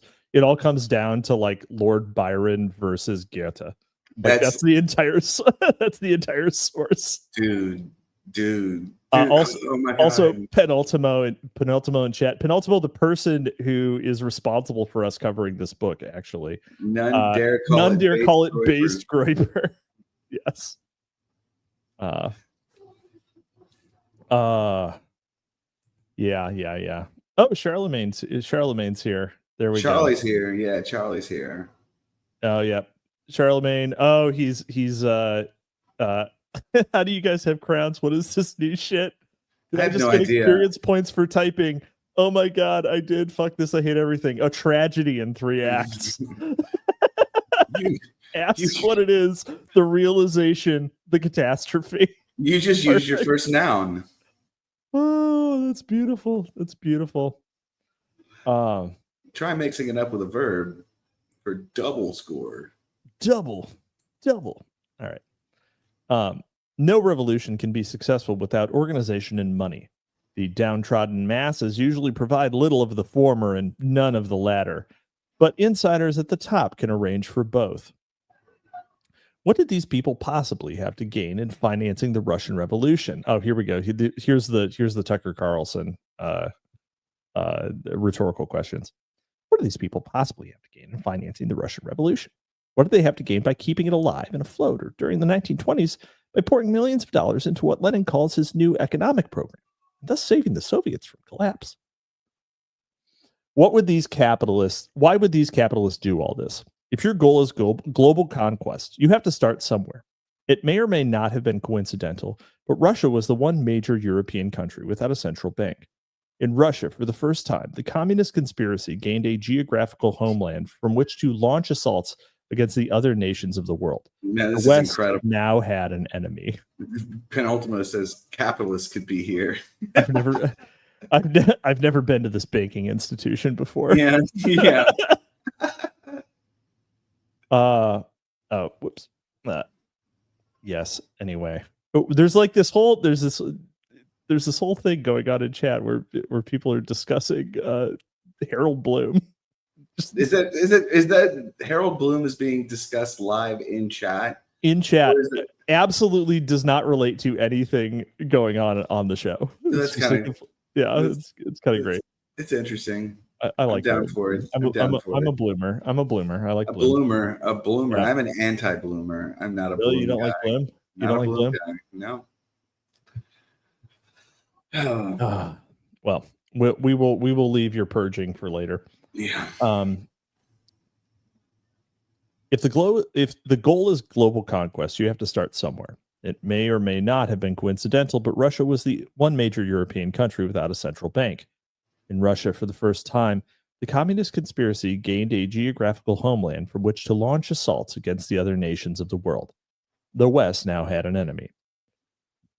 In the Bolshevik Revolution, we have some of the world's richest and most powerful men financing a movement which claims its very existence is based on the concept of stripping of their wealth men like the Rothschilds, Rockefellers, Schiffs, Warburgs, Morgans, Harrimans, and Milners.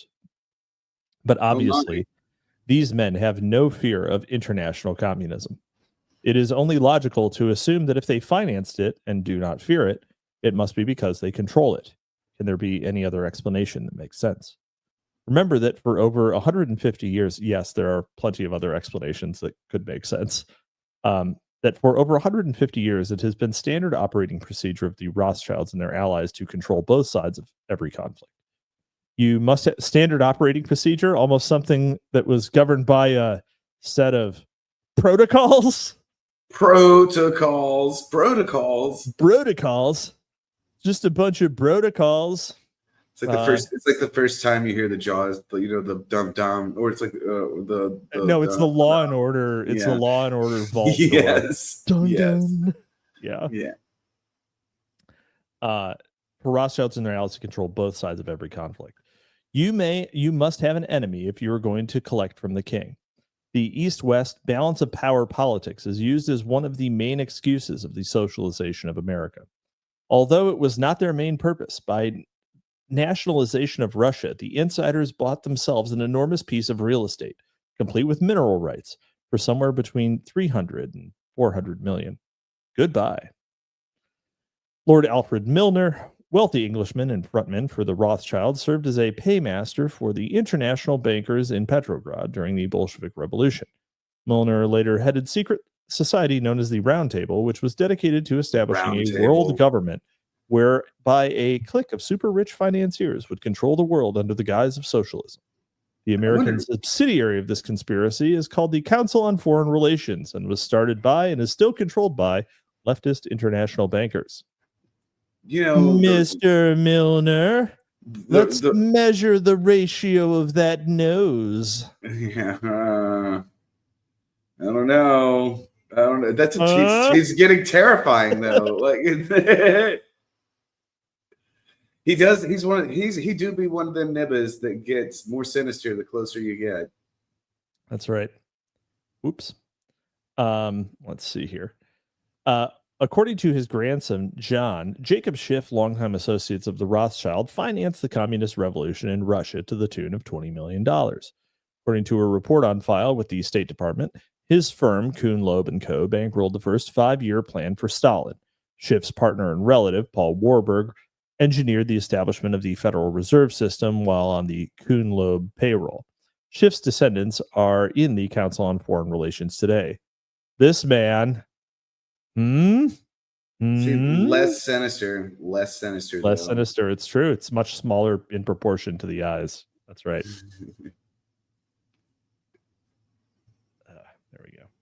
I saw that charty. Oh, we got another chart? No. It's the same chart. It's the same yeah. chart. Home of the Council on Foreign Relations in 68th Street, New York. The admitted goal of the CFR is to abolish the Constitution and replace our once independent republic with a world government. Council on Foreign Relations members have controlled the last 6 administrations.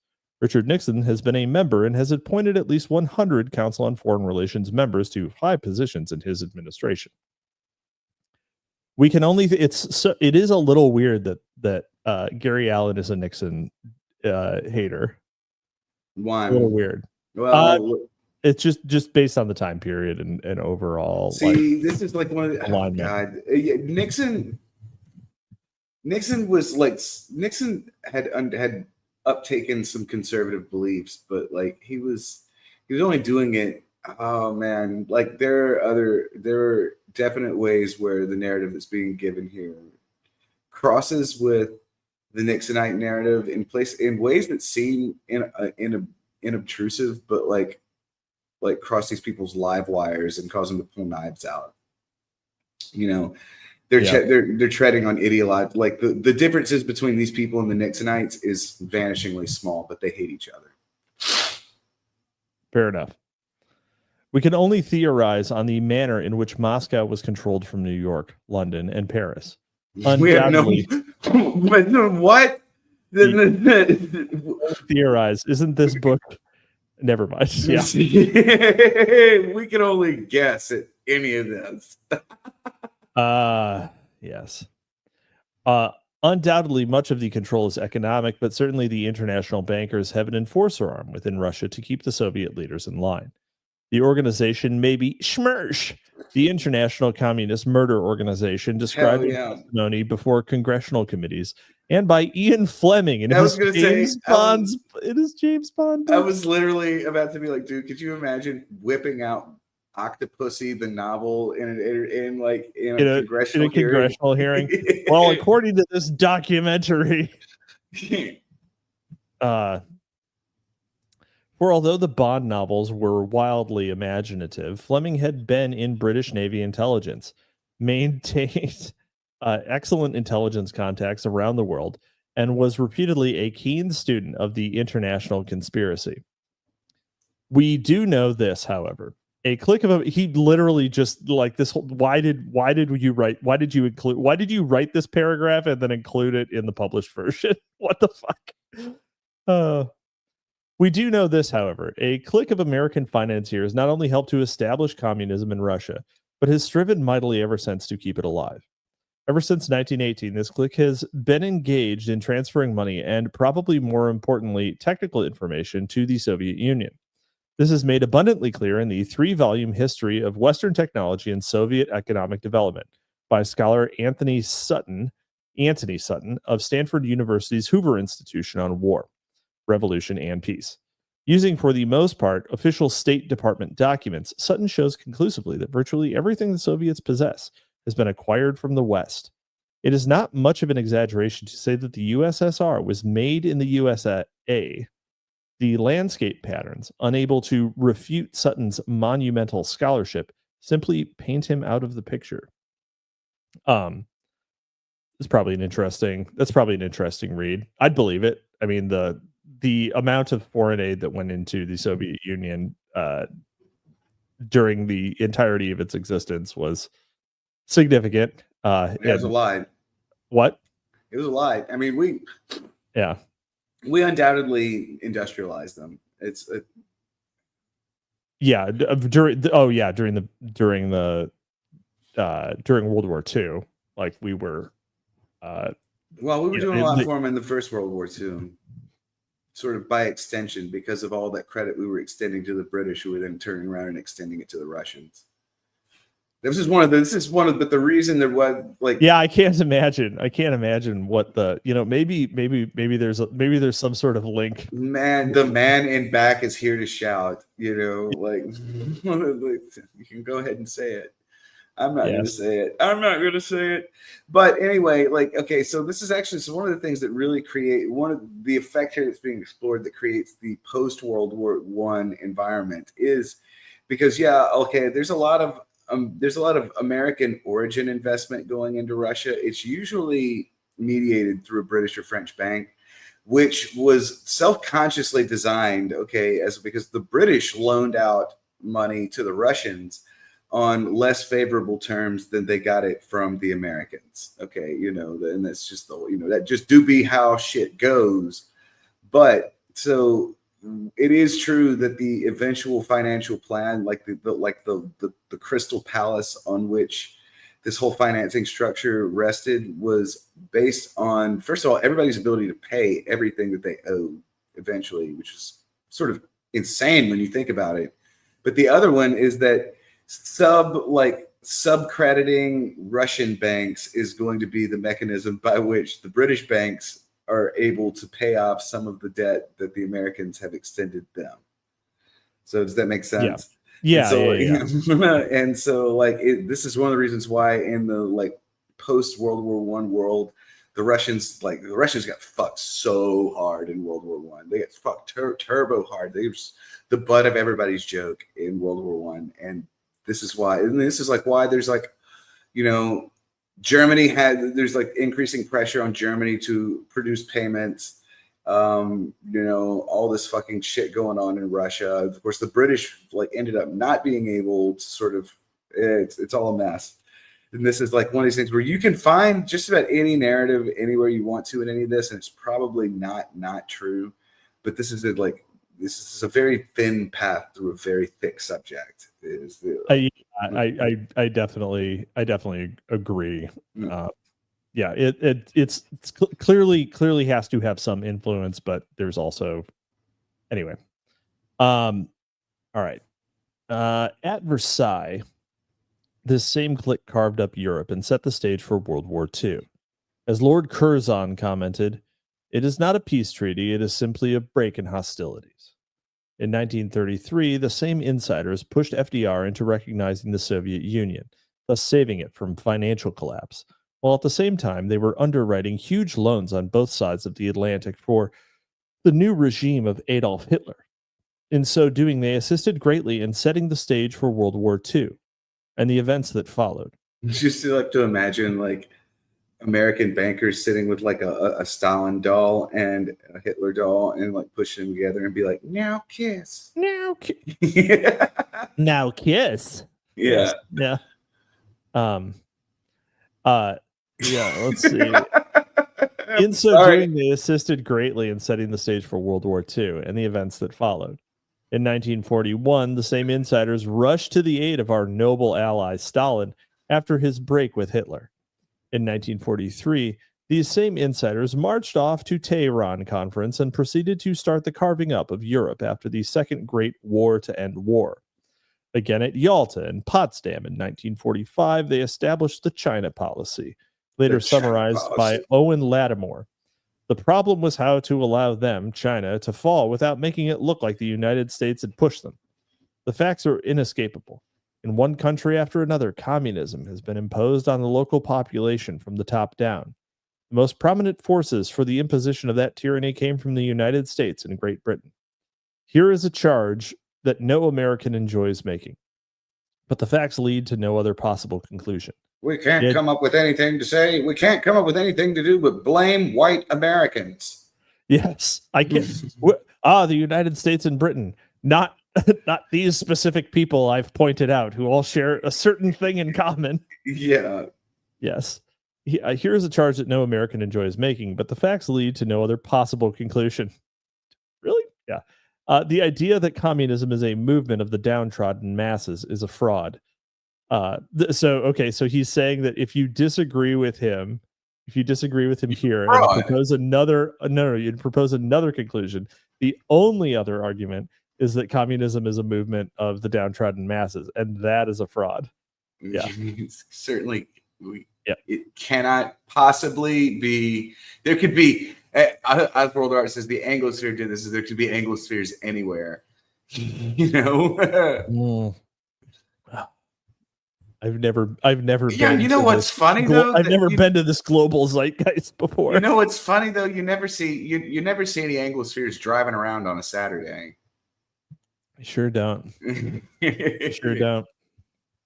You never see them hanging out in the middle of the day on their porch.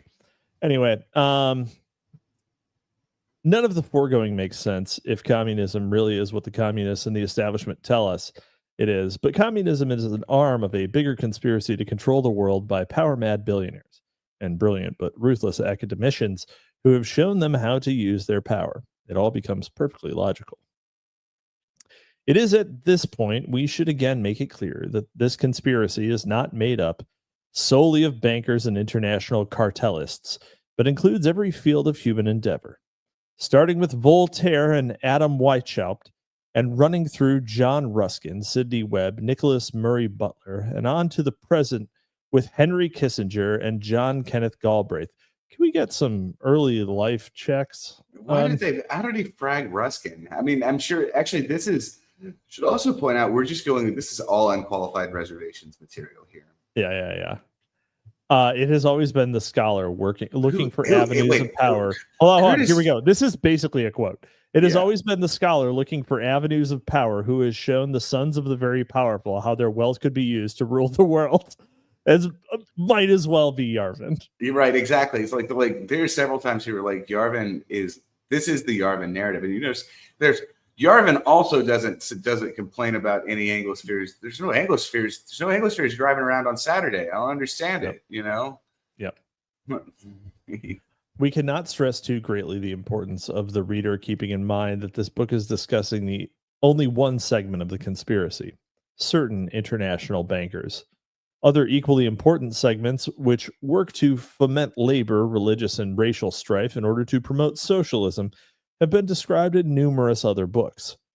These other divisions of the conspiracy operate independently of the international bankers in most cases, and it would certainly be disastrous to ignore the danger to our freedom they represent. It would be equal. Let's see. Hold on. Racial strife is the threat. The strife itself is the threat. Just, the left are the real racists. It would be equally disastrous to lump all businessmen and bankers into the conspiracy. One must draw the distinction between competitive free enterprise, the most moral and productive system ever devised, and cartel capitalism dominated by industrial monopolists and international bankers. The difference is the private enterpriser operates by offering products and services in a competitive free market. Products and services. Capitalists, there could be products and services here. Uses the government to force the public to do business with him. I can hear Atlas shrugging. Uses the government to force the public to do business with him. These corporate socialists are the deadly enemies of competitive private enterprise. Liberals are willing to believe that these robber barons will fix prices, rig markets, and establish monopolies, buy politicians, exploit employers, and fire them the day before they're eligible for pensions. But that's retarded because no one gets pensions at all anymore. But they absolutely will not believe that these same men would want to rule the world or would use communism as the striking edge of their conspiracy.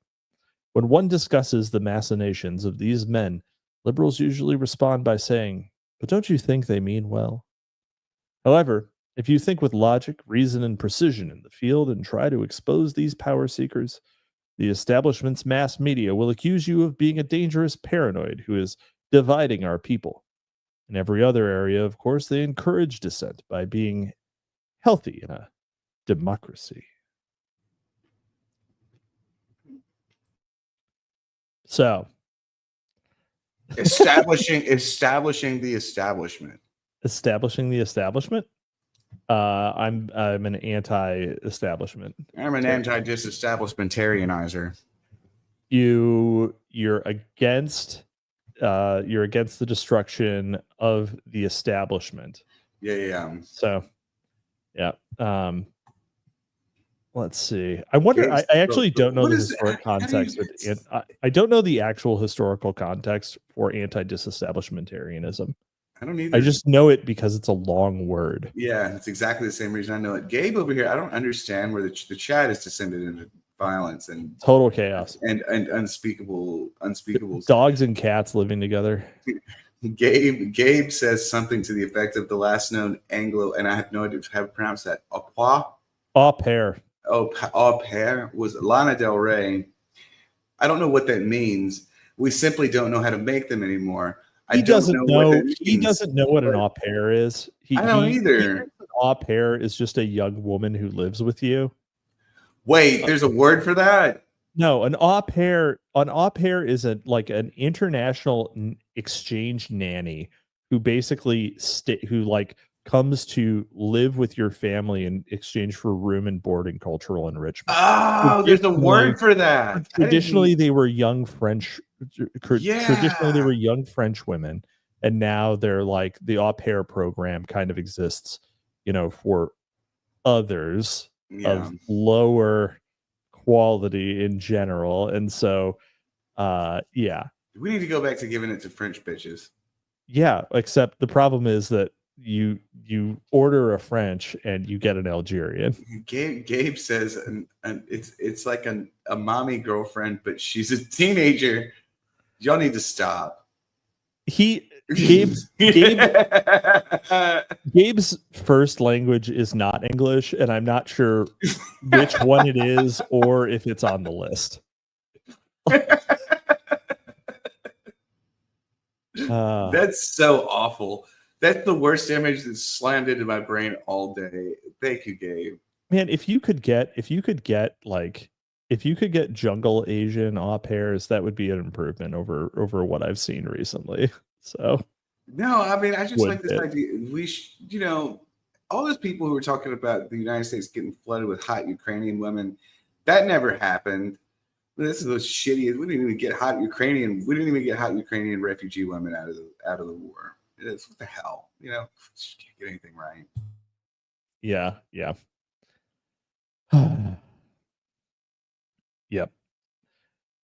Hot bitches can stay. All right. Oh, here we go. Son of Haster, $5 super chat. Thanks, buddy. Howdy from the far north. Salute to you. Is that what that 07 means? It's a salute? Yeah, it's a salute. It's like a little head and a little. I just saw it there for the. Damn, I feel like an idiot. You didn't put it together before? No. Well, so 07 to you, Sandbatch, for figuring out what it means.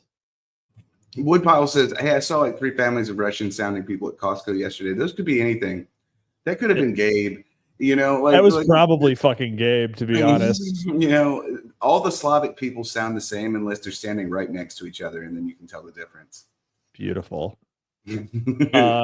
Johnson, anti-disestablishmentarianism is a mid-19th century movement opposing separating the Anglican Church from the crown. Oh, I am an anti-disestablishmentarianist then. Yeah, wow. So, yeah, they should definitely have stayed together. Things would have been less gay, most likely. Thanks, Johnson. We try to learn something about each other while we're here every time. It's really builds the community. Gabe never leaves his house. He is a neat king. That's true. All right. Let's see here. Chapter 5, establishing the establishment. One of the primary reasons the insiders worked behind the scenes to foment World War I was to create in its aftermath a world government. Again, he has not actually even proposed how World War I was started by the international bankers. He has not given any explanation for that. That's probably a good strategic decision, actually. What? To not?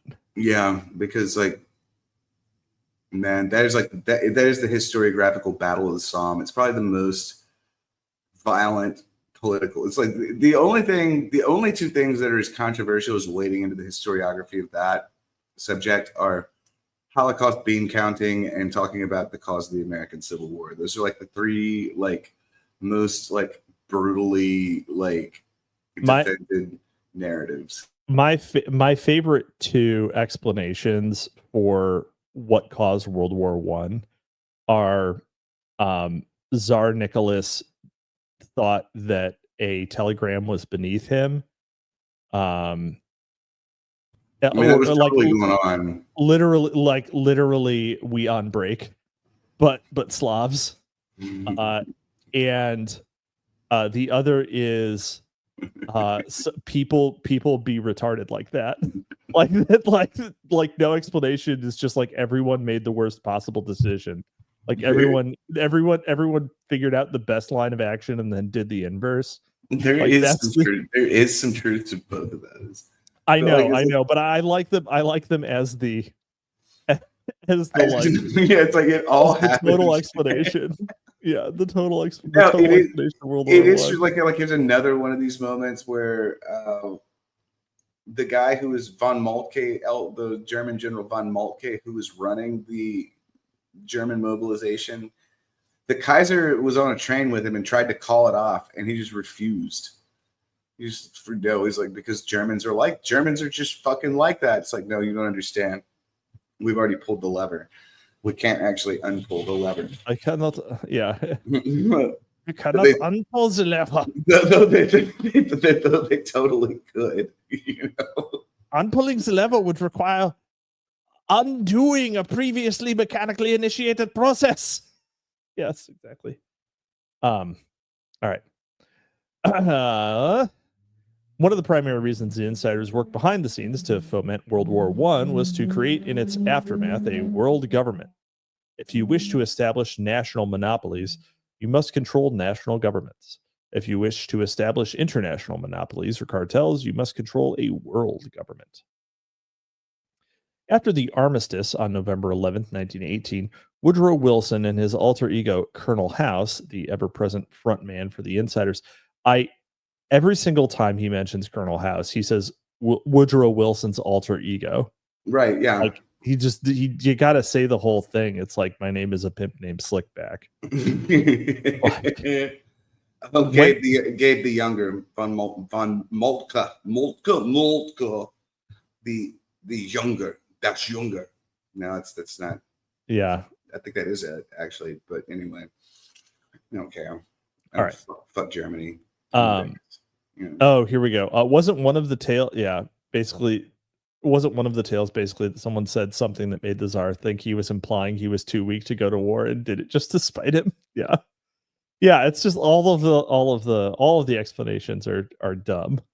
So okay. Went to Europe in hopes of establishing a world government in the form of the League of Nations. When the negotiations revealed one side had been about as guilty as the other, and the glitter of the moral crusade evaporated along with Wilson's vaunted 14 points, the rubes back on Main Street began to waken. Woke? Oh no. Rubes back on Main Street. I'm just starting to piss me off now. Rubes back on Main Street, Groiper. I am literally Woodrow Wilson's top guy. Reaction and disillusionment set in. Americans certainly didn't want to get into a world government with double-dealing Europeans whose specialty was secret treaty, hidden behind secret treaty. The guest of honor, so to speak, stalked out of the banquet before the poisoned meal could be served. And without American inclusion, there could be no meaningful world government. Aroused public opinion made it obvious that the U.S. Senate dared not ratify a treaty saddling the country with such an internationalist commitment. In some manner, the American public had to be sold on the idea of internationalism and world government. Again, the key was Colonel House. House had set down his political ideas in his book called Philip Drew, Administrator, in 1912. In this book, House laid out a thinly fictionalized plan for conquest of America by establishing socialism as dreamed by Karl Marx. He described a conspiracy, the world is his, which succeeds in electing a U.S. president by means of deception regarding his real opinions and intentions. Among other things, House wrote that the conspiracy was to insinuate itself into the primaries in order that no candidate might be nominated whose views were not in accord with theirs. Oh boy, this sounds kind of familiar. Elections were to become mere charades conducted for the bedazzlement of the bourgeoisie. Bourgeoisie. No, it's not a bourgeoisie. It's boobiesy. Boobsy. Yeah, the boobies.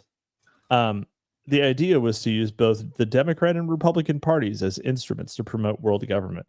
Well, I can't exactly. I can't deny that, because the one fucking time that a guy who wasn't supposed to win the primary won, everyone lost their fucking minds. So, I just don't understand why anybody would think there would ever be that much actual space between the political parties. Like, one wants to conquer the world and the other doesn't. Yeah, it's a pretty sort of schizo thing to think the differences between the two parties is which specific industry sectors back them, and it's like, what the hell. This so Philip Drew, Administrator, seems like probably a pretty good read. I'm just gonna lay that out there.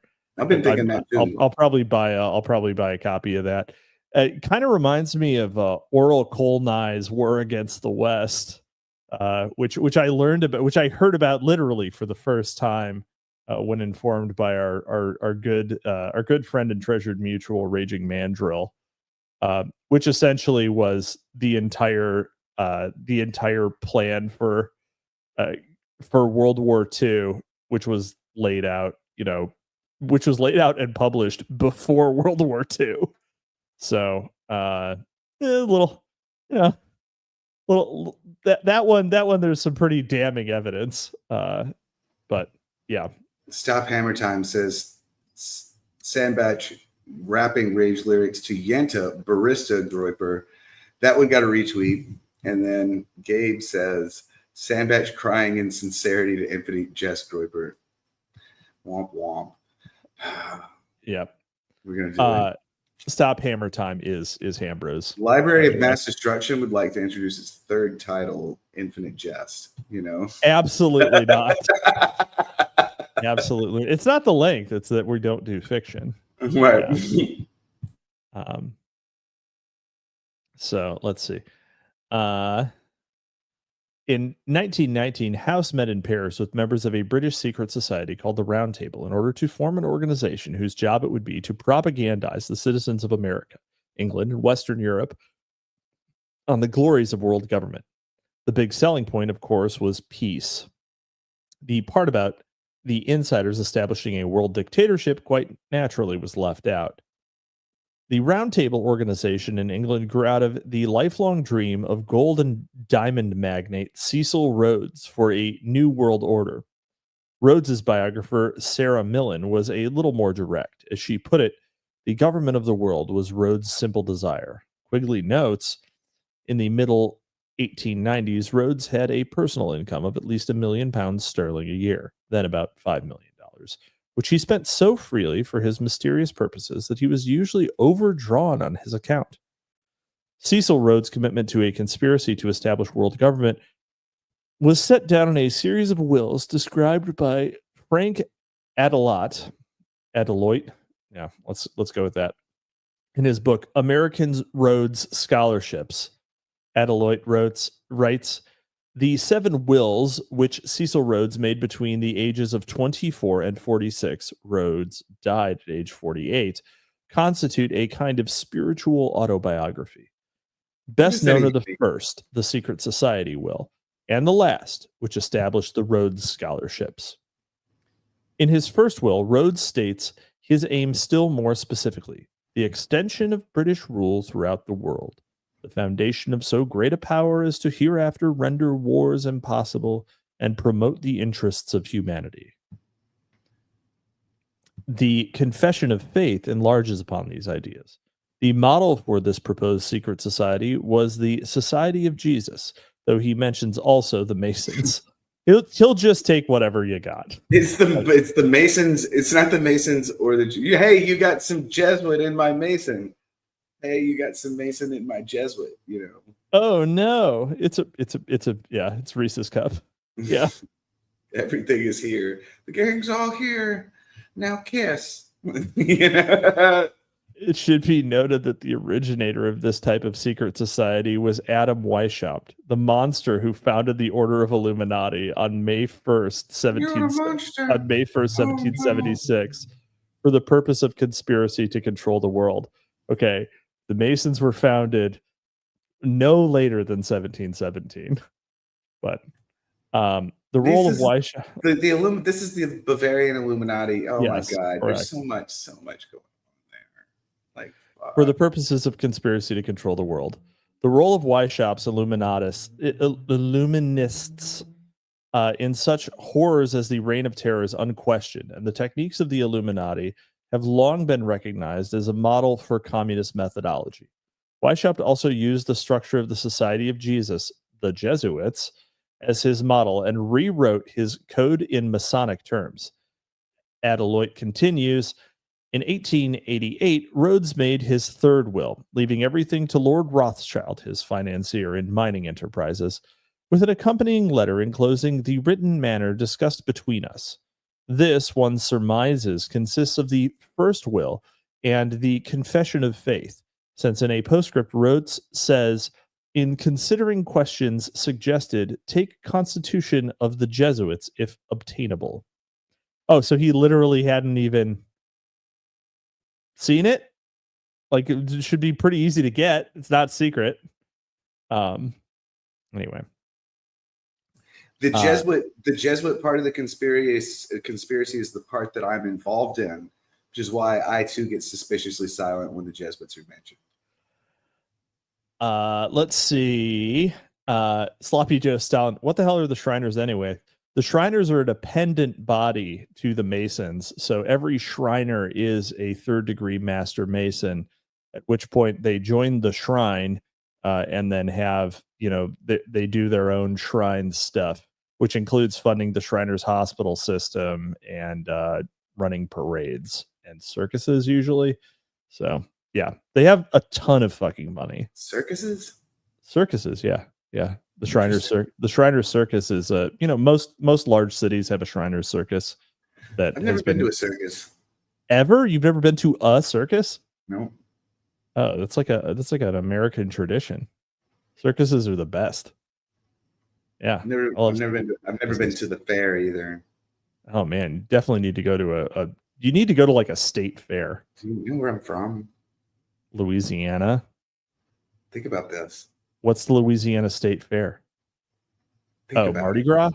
No, think about what type of people go to the state fair in Louisiana. I get what you're saying. However, that's why you go to the state fair in whatever state. You're gonna have to come visit one day. All right. All right. Yeah, Ham says, this is like Robert Anton Wilson minus the humor and entertainment. Man, the Illuminatus trilogy is so good and so underread. In general, Robert Anton Wilson has an incredible body of work. And I do not forget that one of the things in his body of work is the Book of the Breast. I have his Quantum Psychology sitting right here in front of me right now. Charlemagne, bro, you've never been to the Strawberry Fest. Come on. Yeah, you've never been to the Portum, whatever the fuck. Ponchatoula. It's okay. Ponchatoula, yeah, you've never been to the Ponchatoula Strawberry Fest? What are you? Yeah, okay, fucking fake Louisianan. Charlie. Okay, he did this to me the other day. He was like, "You never told me about Ponchatoula strawberries," and I'm like, "Where did you get that word from?" Ponchatoula strawberries are delicious. It is true. They're consistently rated the best strawberries in the world, and it's an entire town devoted entirely to fucking strawberries. It's kind of incredible. That's great. We need more towns like that. I want to go to Horseradishville and Garlicton. Right. Yeah. You know? Yes. So what y'all sell here? You know? Garlic. Yep. Can you think of how, like, I bet the reason they don't let Horseradishville exist is because no one would buy over-the-counter decongestants. Like they'd just be immune to hay fever and allergies. Yeah. That's right. Oh man, Garlic Girl, the lesser known waifu. Yeah, man. That's Gio Scotti. That's Gio Scotti. Garlic Girl, the lesser known waifu. Yeah. Yep. Oh man. All right. Let's see. where the fuck was I? Next and last will. Okay. Apparently, for strategic reasons, Lord Rothschild was subsequently removed from the forefront of the scheme. Professor Quigley reveals that Lord Rosebery replaced his father-in-law, Lord Rothschild, in Rhodes's secret group and was made trustee under Rhodes's next and last will. The secret society was organized on the conspiratorial pattern of circles within circles. Professor Quigley informs us that the central part of the secret society was established by March 1891 using Rhodes's money. The organization was run for Rothschild by Lord Alfred Milner, discussed in the last chapter as a key financier of the Bolshevik Revolution. The Round Table worked behind the scenes at the highest levels of British government, influencing foreign policy and England's involvement and conduct of World War I.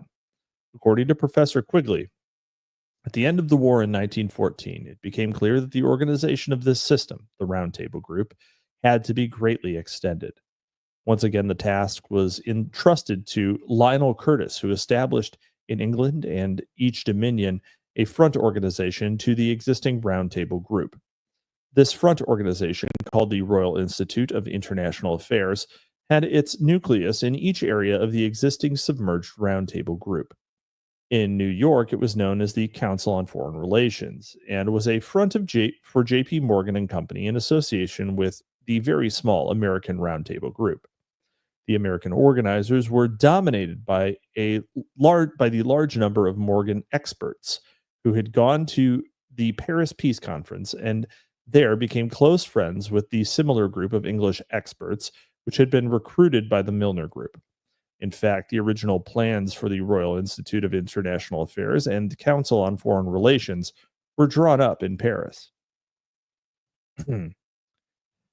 Let's see. Joseph Kraft from the Council of Foreign Relations, however, tells us in Harper's of July 1958 that the chief agent in the formal founding of the Council on Foreign Relations was Colonel House, supported by such protégés as Walter Lippmann, John Foster Dulles, Allen Dulles, and Christian Herder. It was House who acted as host for the Round Table Group, both English and American, at the key meeting of May 19th, 1919. In the Majestic Hotel, Paris, which committed the conspiracy to creation of the CFR. Whether it was at the Majestic, what's the number? There's a number. 9? Yeah, Majestic 7 or something like that. Yeah, something like the that. Magnificent 7. The Magnificent 7. Yeah. I don't know. He's just like, this is all of this is in my data set as like conspiratorial stuff. It kind of all runs together a little bit. Dulles, yeah, Dulles. Okay, got it. Right. Yeah. Oh, the last name Dulles sounds good. Yeah, exactly. Although Quigley stresses the importance of Morgan men at the creation of the organization known as the Council on Foreign Relations, this organization's own materials and Colonel House's own memoirs reveal his function as midwife at the birth of the CFR. The CFR's 25th annual report tells us of the CFR's founding at Paris. The Institute of International Affairs, founded at Paris in 1919, was comprised at the outset of two branches, one in the United Kingdom and one in the US. I think maybe all of this would be like, I think the reason why this is seeming like kind of like, yes, we get it, go on, is that at the time this book was written, the idea that there would be a non-governmental organization wielding immense power over the formulation of policy was something that people were not aware of. Right. Yeah. And, I told you whenever we first started this, when I was like, one of the fascinating things going on is like, even this schizo-conservative perspective that's being elaborated here quite completely is it is itself still dependent on the New Deal myth. And like it does call back to the New Deal myth of America over and over again. It's not afraid to appeal to it at all. So that's what kind of introduces the schizo element, where it's like they're like, they want this where it exists in this like dissonant space. Yes. Where you have to completely question your entire frame of history and who made decisions in the United States, but the essential spiritual myth of the US is still true. Yeah. right? You know, I referred to it as consensus history last week, and that's like when you're like studying historiography. That's what this period. That's what that narrative of American history is called. It's called consensus history. Yeah. Let's see.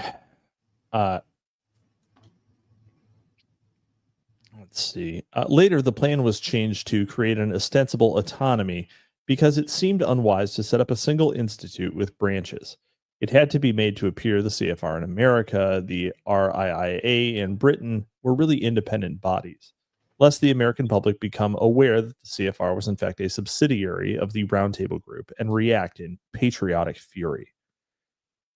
According to Quigley, the most important financial dynasties in America following World War I were, in addition to Morgan, the Rockefeller family, Kuhn Loeb and Company, Dillon Reed and Company, and Brown Brothers Harriman. All were represented in the CFR, and Paul Warburg was one of the incorporators. The insider crowd, which created the Federal Reserve System, many of whom also bankrolled the Bolshevik Revolution, were all in the original membership. In addition to Paul Warburg, founders of the CFR included international financial insiders Jacob Schiff, Averell Harriman, Frank Vanderlip, Nelson Aldrich, Bernard Baruch, J.P. Morgan, and John D. Rockefeller. These men did not create the CFR because they had nothing better to do with their time and money. They created it as a tool to further their ambitions. The CFR has come to be known as the Establishment, the Invisible Government, and the Rockefeller Foreign Office.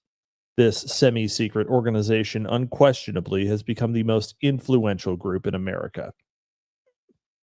I don't know. You don't think that's the one? That's the one? That's the group? One of the extremely infrequent articles to appear in the national press concerning this council was published in the Christian Science Monitor of September 1st, 1961. It began this way. On the west side of fashionable Park Avenue at 68th Street in New York City sit two handsome buildings across the way from each other. One is the Soviet Embassy to the United Nations. Directly opposite on the southwest corner is the Council on Foreign Relations, probably one of the most influential semi-public organizations in the field of foreign policy. Look, if you are making the case that this is the shadow government, right? That this is like a group that basically controls everything, like every exoteric action is guided by their esoteric actions, right? Then they are not the most influential group. Like they're not, they are not, right? Like the king in an absolute monarchy is not the most influential person.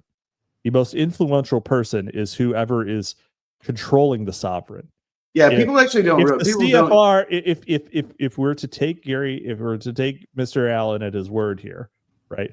Gary and Larry, right? Gary and Larry, Allen and Mr. Abraham. If we're to take them at their word that the Council on Foreign Relations is the most is simultaneously the one guiding all events, then they cannot be the most influential group because they are sovereign. Now, see, that's okay. There's the basis on which absolutism is understood here is what causes so many people problems, because so many people will read absolute monarchy and they'll think that what that means is that like the king actually has all of the power, but actually I realize the king has to deal with the nobles and the peasantry. But there's a really important theoretical distinction here. What it actually means is that the king represents all of the power, and so from there it's just all delegated to whoever, like the whole chain link apparatus of the country itself is sort of by definition him, and then he sets bureaus creates bureaus who create ministers who create sub-ministers but it's all still technically the king conceptually. It's wild, right? I had to out Yarvin there for a minute. So, yes, I mean, yeah. All right. Although the formal membership of the CFR is composed of close to 1,500 of the most elite names in the worlds of government, labor, business, finance, communications, the foundations, and the academy, and despite the fact that it has been staffed almost every key position of every administration since those of FDR, it is doubtful that one American in 1,000 so much as recognizes the council's name, or that 1 in 10,000 can relate anything at all about its structure or purpose. Indicative of the CFR's power to maintain its anonymity is the fact that despite its having been operative at the highest levels for nearly 50 years and having from the beginning counted among its members the foremost lions of the establishment communications media, we discovered, after poring over volumes of the Reader's Guide to Periodical Literature covering several decades, that only one magazine article on the CFR has ever appeared in a major national journal, and that in Harper's, hardly a mass circulation periodical.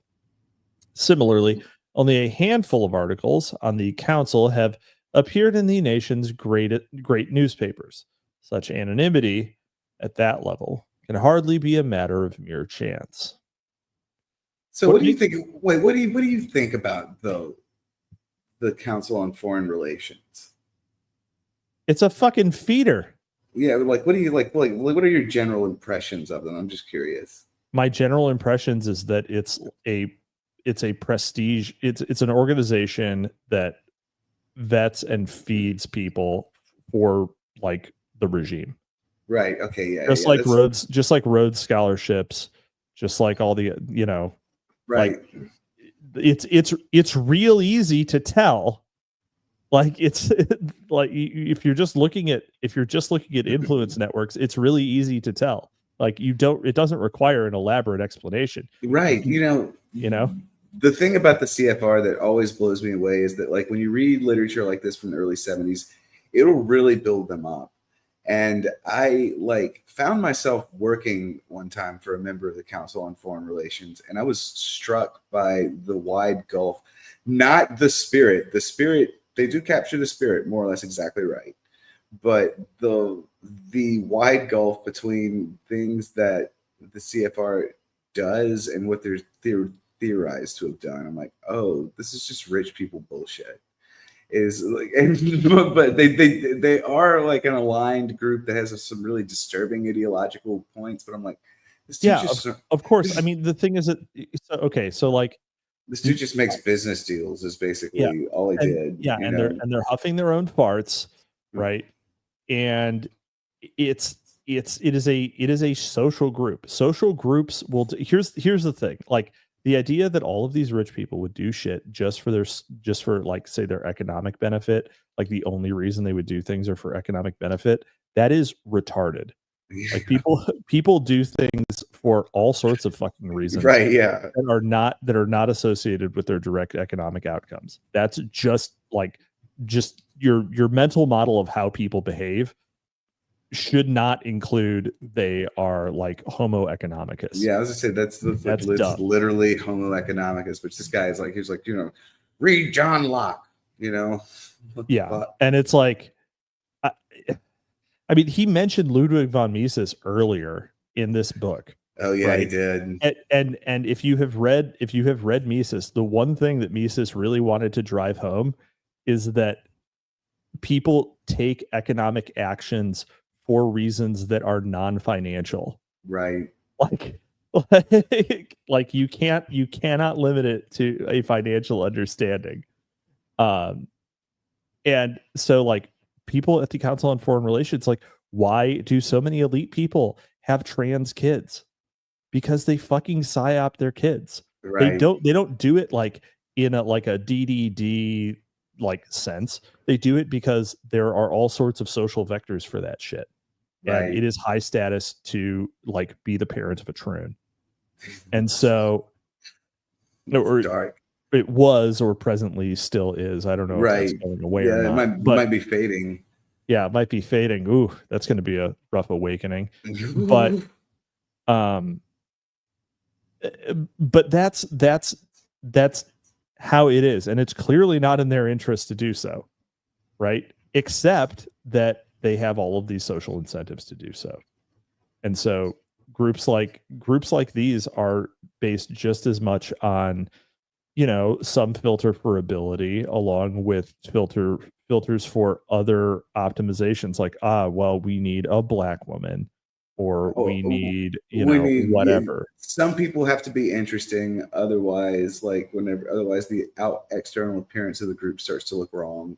Right, so exactly. There are all kinds of small tasks that have to be maintained to keep to keep a network like that running. Yep. Oh yeah, and it's just like on the on the E-right. It's like, oh well, we've there's presently like a low scale cold civil war going on between the side that had a troon on it and the side that has a loud brown gay on it, right? So wait, which are the sides? I don't know the sides anymore. Oh, I'm not going to get into it. You're not getting into it. Not going to get into influencer patronage network stuff. Oh man. Gabe, do it in the chat. Absolutely. Anyway, a lot of it just falls down to petty drama. In any case. Which is ultimately going to get someone fucking killed because they get doxxed by someone who's theoretically on side and then assassinated by that's someone. Interesting. It's interesting. Yeah. Anyway, Internet Enjoyer says influencer patronage stuff is cool. Gio has his very own show. That's right. Yep. You should definitely talk. You should definitely go to our good friend Gio Penichetti about that. He should do an entire Cole report on it. But all right. What makes this secret organization so influential? No one who knows for certainty will say. The Christian Science Monitor, which is edited by a member of the American Roundtable, a branch of Milner's secret society, did note in the article of September 1, 1961, that its roster contains names distinguished in the fields of diplomacy, government, business, finance, science, labor, journalism, law, and education. What united so wide-ranging and disparate a membership is a passionate concern for the direction of American foreign policy. The Christian Science Monitor indicates a fantastic power the CFR has had during the last 6 administrations. Excuse me. Because the Council's single-minded dedication to studying and deliberating American foreign policy, there is a constant flow of its members from private to public service. Almost half of the Council members have been invited to assume official government positions or to act as consultants at one time or another. They're on the flight logs. They're on the flight logs. They're on the fucking flight logs. That's right. That's why we'll never see them. The policies promoted by the CFR in the fields of defense and international relations become, with a regularity which defies the laws of chance, the official policies of the United States government. As liberal columnist Joseph Kraft, himself a member of the CFR, noted of the Council in Harper's article, it has been the seat of some basic government decisions, has set the context for many more, and has repeatedly served as recruiting ground for ranking officials. Kraft, incidentally, aptly titled his article on the CFR, School for Statesmen, an admission that the members of the Council are drilled with a line of strategy to be carried out in Washington. As World War I approached, the Roundtable Group was influential in seeing that Hitler was not stopped in Austria, the Rhineland, or Sudetenland, and thereby was largely responsible for precipitating the Holocaust. Little h, by the way. Well, I don't know. It's still referring to the same. This is prior to when it would have been acquired, the mythological capitalization. I don't know. No, I looked like it was like the historiography here. I know it pretty well. This is like the meaning of Holocaust is like still fluid at this point, and it's like sometimes referred to as like just the destruction of the war, and then it starts like acquiring an increasing focus on the camps. Okay. The camps. A second world war would greatly enhance the opportunity for establishment of world government. The financing for Adolf Hitler's rise to power was handled through the Warburg-controlled Mendelssohn Bank of Amsterdam and later by the J. Henry Schroeder Bank with branches in Frankfurt, London, and New York. With branches in Frankfurt, London, and New York. Chief legal counsel to the J. Henry Schroeder Bank was the firm of Sullivan and Cromwell, whose senior partners included John Foster and Alan Dulles. With the Round Table doing its work in Europe, the CFR carried the ball in the United States. The council's first task was to infiltrate and develop effective control of the U.S. State Department, to make certain that after World War II there would be no slip-ups as there had been following World War I. The story of the CFR takeover of the Department of State is continued in State Department publication 2349, Report to the President on the Results of the San Francisco Conference. It is the report of Secretary of State Edward R. Stettinius to President Truman. On page 20, we find, with the outbreak of the war in Europe, it was clear that the United States would be confronted after the war with new and exceptional problems. Accordingly, a committee on post-war problems was set up before the end of 1939, 2 years before the U.S. entered the war, at the suggestion of the CFR. The committee consisted of high officials of the Department of State, all but one of whom were Council on Foreign Relations members. It was assisted by a research staff provided by Finance and directed by the Council on Foreign Relations, which in February 1941 was organized into a division of special research and went off the CFR payroll and into that of the State Department. After Pearl Harbor, research facilities were rapidly expanded, and the Department Committee on Post-War Problems was reorganized into an advisory committee on post-war foreign policies, competently and completely staffed by the CFR. See, this is what? Go on. Oh. But again, my question is, what is the CFR doing that among the gigantic constellation of organizations that exist are doing exactly the same thing? Like the CFR it's one of the bigger ones, but like, how are they operating in a distinct that's fundamentally different from like, okay, Marin County Friends of the Native American Society for Rainbow Trout Restoration in the Kern River? Like, what is the actual fundamental difference in the way these groups are behaving? What makes theirs so much more interesting, is like he's still not satisfying that well, answer. The thing is that it is a social and like training group. It's just like when you talk about oh God, what's the leadership training thing? Which one? Oh, starts with there's a bunch of these. Starts with a T. Help me out. I have no idea. Oh God, we literally talked about it last time. We literally talked about it last time. Oh my God. Anyway, so it's just like if you're joining a frat at Harvard, right? Yeah. You are going to build social connections with people who are going to have an outsized influence on things. Right? Assuming you're doing everything right, yeah. Well, literally making friends. Do not. I was going to say the reason I say this, I know a lot of people that went to these elite schools that have not necessarily done very well for themselves. So like, it's not a foregone conclusion when you get. It's there. Of course not a foregone conclusion. Yeah, but like CFR feeder organization, the whole point is to recruit, train, and like benefit. Yeah. Right. And these people will have a certain perspective. It's not like I don't think that the Council on Foreign Relations is has solved organizational alignment in any way. Right. It's just that they're very well positioned to be the group that people go to because it was started by people who were the ones who got gone to. You know what I'm saying? Yeah. And like interestingly enough, there isn't a mainstream American school of history that like uses these exact same methods, these exact same names, and more or less this exact same narrative. And you actually still run into, like, one of my professors in grad school is a member of this school. It's called the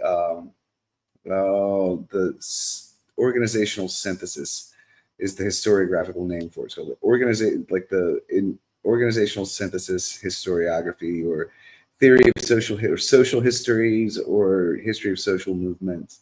This is the way they operate, and this is their normal narrative. So, with maybe a little more white knuckling. Sure. This is the group which designed the United Nations, the first major successful step on the road to world superstate. At least 47 CFR members were among the American delegates to the founding of the United Nations in San Francisco in 1945.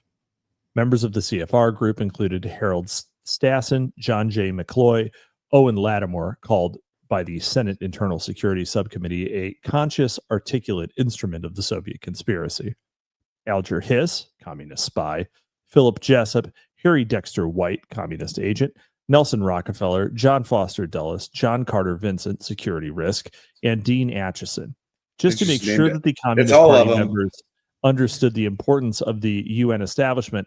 Political Affairs, the party's official theoretical journal, in the April 1945 issue, gave the order, great popular support and enthusiasm for the United Nations policies should be built up, well organized, and fully articulate. But it is also necessary to do more than that. The opposition must be rendered so impotent that it will be unable to gather any significant support in the Senate against the United Nations Charter and the treaties which will follow. So, yeah. Let's see here. You got the whole gang. We got the whole gang here. Everybody whose name you hear about in every conspiracy theory ever was mentioned there. Right. One wonders if the boobs at the party level ever questioned why they were to support an organization dominated by the hated Wall Street personalities. The landscape painters of the mass media have outdone themselves, painting the UN as a peace organization instead of a front for the international bankers. Not only did members of the Council on Foreign Relations dominate the establishment of the UN, but CFR members were at the elbow of the American president at Tehran, Potsdam, and Yalta, where hundreds of millions of human beings were delivered into the hands of Joseph Stalin, vastly extending the power of the international communist conspiracy. Now, I can tell you exactly the person that this narrative came from. He's another character. He wrote a book called Why Johnny Can't Think. And he's also the coiner of the phrase white. What is it? I can't remember. What is it's called? The mantra. You know what I'm talking about? No. I'm gonna have to sit up now. The mantra white. I'm not saying that.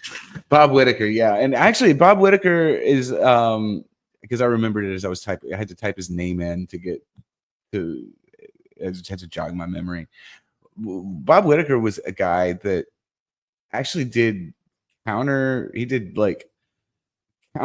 Cong messaging for during the Vietnam War, and then he did NASA messaging for a while during the Reagan administration. But he's the one that comes up with all these like interesting sort of messaging concepts, and this narrative is his right here.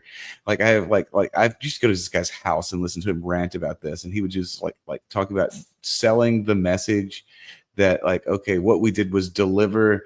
He'd be like, this, it's not worth trying to explain to people why our motivations or what they were in Vietnam, or in World War II. You need to boil it down to something really simple, and it's like, we delivered half the world to the Soviet Union. That's your revisionist log line right there. And just say that shit over and over again, and eventually you'll win. That's yeah, no, that's great. He's right. That's a good idea. No, it's interesting. He was, like I said, he was a personal friend of mine.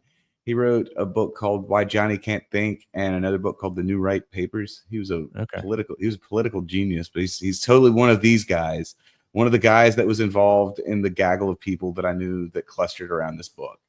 Got it.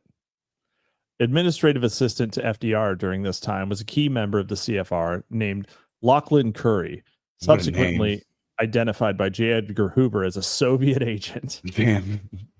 What was that other thing J. Edgar Hoover did? A prefigured Glenn Greenwald. Yeah, I was gonna say, well, I don't know if I believe that. There's a lot of it's definitely it's probably true, but there's a lot of spin around J. Edgar Hoover. Assistant, right? Yeah, he lived with his male assistant, and they were both confirmed bachelors. Yeah. Like I don't want to read gay into the most of history, but they were. But that was the story about J. Edgar Hoover since like the year before he died. Yeah, it's like this guy's pretty gay, Yeah, I think he was. I'm not going out on a limb to defend. Also, J. Edgar Hoover. He did kind of have that workaholism that only gays can really muster. It's totally true. Totally true. So completely has the CFR dominated the State Department over the past 38 years that every Secretary of State except Cordell Hull, James Burns, and William Rogers has been a member of the Council on Foreign Relations. While Rogers is not a member, Professor Henry Kissinger, Mr. Nixon's chief foreign policy advisor, came to the job from the staff of the Council on Foreign Relations, and the undersecretaries of state, almost to a man, are CFR members. Today, the Council on Foreign Relations remains active in working toward its final goal of a government over the entire world, a government which the insiders and their allies will control. The goal of the Council on Foreign Relations is simply to abolish the United States with its constitutional guarantees of liberty, and they don't even try to hide it. Study number 7, published by the Council on Foreign Relations on November 25th, 1959, openly advocates building a new international order which must be responsive to world aspirations for peace and for social and economic change.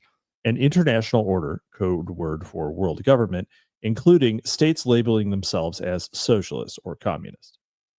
The reason is evident to those who have studied its membership for this little-known semi-secret organization to be called the Establishment. See Chart 7. We will get to it.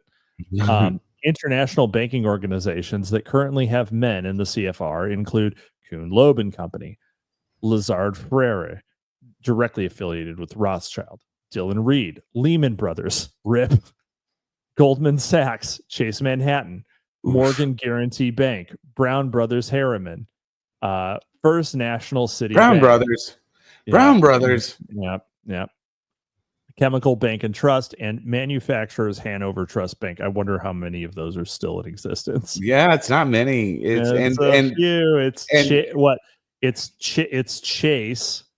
It's Chase, Sachs, and Morgan is now Morgan Stanley. I think Brown Brothers Harriman was part of Bear Stearns. Yeah. First National Bank, I think, became part of First Republic Bank, which recently folded, if I'm not mistaken. And I don't know about Manufacturers Hanover Trust Bank or Chemical Bank and Trust. Among the major corporations that have men in the CFR are Standard Oil, IBM, Xerox, Eastman Kodak, Pan American, RIP Pan Am, Firestone, U.S. Steel, General Electric, and American Telephone and Telegraph Company, AT&T. Also, the one I worked for was an importer of like exotic lumber, exporter of exotic lumber. Interesting. Yeah. So it's just like teak? South America. No, there's a lot more than that. But ebony, and ivory. Well, no, that's yeah.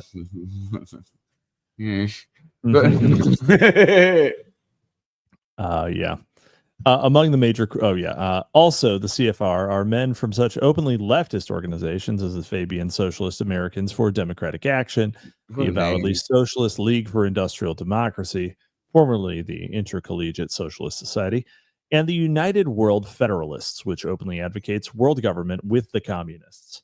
Such devotedly socialist labor leaders as the late Walter Reuther, David Dubinsky, and Jay Lovestone have also been members of the CFR. In theory, these men and organizations are supposed to be the blood enemies of the banks and businesses listed above. But they all belong to the same lodge. Lodge is mentioned. Lodge. You can see why that fact is not advertised. The CFR is totally interlocked with the major foundations and so-called think tanks, including the interlock are the Rockefeller, Ford, and Carnegie Foundations and the Rand Corporation, Hudson Institute, Fund for the Republic, and Brookings Institute think tanks.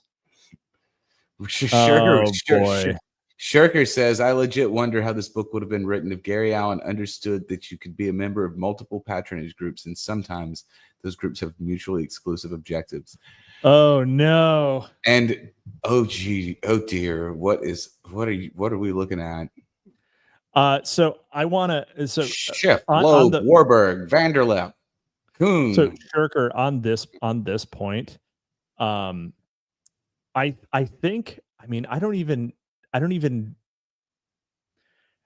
think he's just like pointing out that patronage networks exist. Like I think literally the awareness that there's no such thing as an independent actor was he's just like recursively that's what he's dispelling the myth. He's recursively entering this symbol over and over again and destroying it like a David Lynch character. But this chart is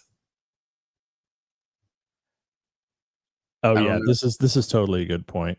I don't know how else the mob managed to keep Hoover off of them without some kind of compromise, and him being into men and having incredibly embarrassing stuff at the time. Yeah, you gotta be caught in bed with a live boy or a dead girl. I can't remember who said that. Some famous ass politician said that. You know, people are like it's like hard to believe in this world where like Donald Trump Jr. is like doing cocaine on stage and like nobody really questions it. That's like, right. You know, Hunter Biden's got this like laptop with his like dick pics, like everyone has Hunter Biden's dick pics and nobody cares. Which is, I mean, it's sad in one way that nobody cares about. Like, oh man, your dick pics leaked. All it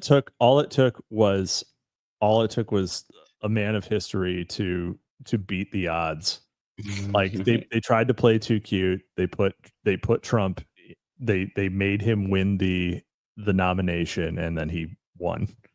Like they actually played it fair enough that he fucking won. But it's like crazy. It's kind of sad that getting caught being a gay dude at the head of the FBI is like something that's like not blackmail anymore. It's like now it's like, what are you like? Right. When was the last time there was one that wasn't gay? You know. Well, Kash Patel's probably straight. There's probably a lot of DMs that could leak where he's asking for Bob and Vagine, though. That's totally true. Yeah. Okay. Rothschild Milner Roundtable, RIIA, which is the roundtable in England, Council on Foreign Relations, and then all the names previously mentioned. What is the, like, there doesn't seem to be any rhyme or reason for how these names are grouped. Yeah, no, they are. So the Sohif, Warburg, Vanderlip, Rockefeller, Baruch, Morgan, initial funders. So these So these are the ones on the far left are the banks, and then at approximately 8:00 here we have the companies that have people on them, and then at the 6:30 here there's the groups that the CFR the subsidiaries of the CFR, and then the media companies that the CFR sort of at 5:00, the media companies that the CFR puts people in charge of, and then so this is the different factions. They are ascribed. I wonder if the Cowboy Yankee War figures in here, but we're gonna finish like right on time, I think, if I let you go. Yep. Let's see. The fact that the CFR operates in near complete anonymity can hardly be accidental. Among the communications corporations represented in the CFR are National Broadcasting Corporation, Columbia Broadcasting System, Time, Life, Fortune, Look, Newsweek, New York Times, Washington Post, Los Angeles Times, New York Post, Denver Post, Louisville Courier-Journal, Minneapolis Tribune, The Night Papers, McGraw-Hill, Simon & Schuster, Harper Brothers, Random House, Little Brown & Co., Macmillan Co., Viking Press, Saturday Review, Business Week, and Book of the Month Club. Surely the CFR could get a few blurbs of publicity if publicity were desired. If it seemed impossible that one entity could control such a vast array of firms, it is because most people do not know that the so-called founders of such giants as the New York Times and NBC were chosen, financed, and directed by Morgan Schiff and their allies. The case of Adolf Ochs in the Times and David Sarnoff of RCA are examples of this control. Both were given early financial aid by Kuhn, Loeb and Company and Morgan Guarantee. Okay. Of all the sectors represented there, how many of them do you think are still as powerful as they're said to be here? And which ones do you think those are? Like, what is only one of them really stands out to me? What's this like? I'm just curious to guess from you which one it is. Of all those entities named, there's one cluster of them that I think is still as influential as they ever have been. New York Times. It's the big five, the publishing groups that are named. I don't think they are at all. Dude, they control what they do is they have these huge deals to produce like large numbers of like instructional materials and so on and so forth. Yeah, they still have huge influence, just not in like the public sphere way that is like they used to have. It's like all like fucking, but like your question was are they still as influential as they have been? I think they may be more influential. Yeah, that's the one that to me I'm like, ooh yeah, that is unchanged. That is but the thing is nobody ever talks about that one, and that's the reason. That's the reason I decided to stand up and be counted right here on this podcast. God. Big publishing is the primary enemy of the American people. Randall Sugar, notice the lack of acknowledging how many journalists are outright CIA agents or former CIA agents. Yeah, nothing says I am an intelligence asset more than being called a former CIA agent. Right. Yeah. Or it's like you could be called a columnist for Rolling Stone magazine. That's probably the other closest thing you could possibly get. Nice. Nice. But wait, the media though, I think the media has kind of lost some influence over the course of the last few years. But I think, for sure, I think that they've conceded it back to the publishing industry. That's really where I think. Yeah, Penultimate, big publishers could be here. They're my boogie bear. They're my bugbear though. Big publishing is the one. They're your boogie bear. My boogie bear. Yeah, my boogie bear. These are the establishment's official landscape painters whose jobs is to make sure the public does not discover the Council on Foreign Relations and its role in creating a world socialist dictatorship. You will recall, and I'll leave it here. This is where we're leaving it. So, because this is when he starts in on political party control. All right. Cool. Well. Excelente. If anyone wants to need some more super chats before now's your last call. This is your last chance. Burning a hole in your pocket. Last chance to feed me. Last chance to feed me. And if you don't give us money, you have to give John D a coffee after this stream is over. Wait, totally give it. That's for us. But you should also give it to us too. Yeah. You should sneed a super chat to us and then do a match, a 100% match to John D. That's right. I am not, Oswald Art says, I am not feeding Sandbatch. Owen, I promise you that I will not send him any money from a super chat you send. Yeah. Oh my God. Okay, I will spend it only on something frivolous. I'm gonna buy heirloom tomato seeds. And then share them with my family. Oh my God! And tell Sandbatch about such a good thing to use them on, though. I'll tell Sandbatch how good they were, how smoky and perfect and tart the tomatoes were. He does this to me sometimes. Like he had a period a couple of weeks ago where he was really into oily fish, like just like the richest ass Mediterranean shit in the world. And I'm like, come on, man. like fucking like anchovies and black vinegar and shit like that. And I'm like, that is so much flavor. Oh my God. Dude, I'm gonna have next weekend. I know what my well, actually this coming weekend I'm going to be having some grilled mackerel and some cross-cut short ribs, like Colby cut, but without any gochujang or anything on them. Just the straight grill, because it's the beefiest flavor, right? That you can find, and it's pretty gristly, but you want to get that crunch. That's right. part of the experience, right? Exactly. So that's what I'm having. That's what I'm doing. I'm doing a cookout, having that.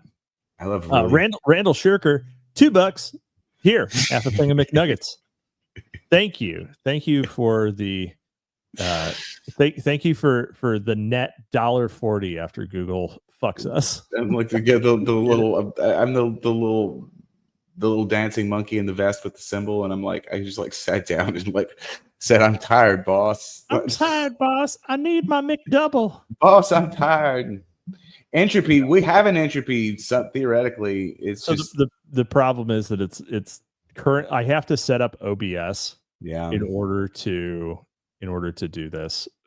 Normally I would probably would have had more news on that at the beginning had I not weighed the entire opening down with the fact of my my family member's very recent death, and then narcissism all over the stream, like I'm doing right now, and y'all are still listening.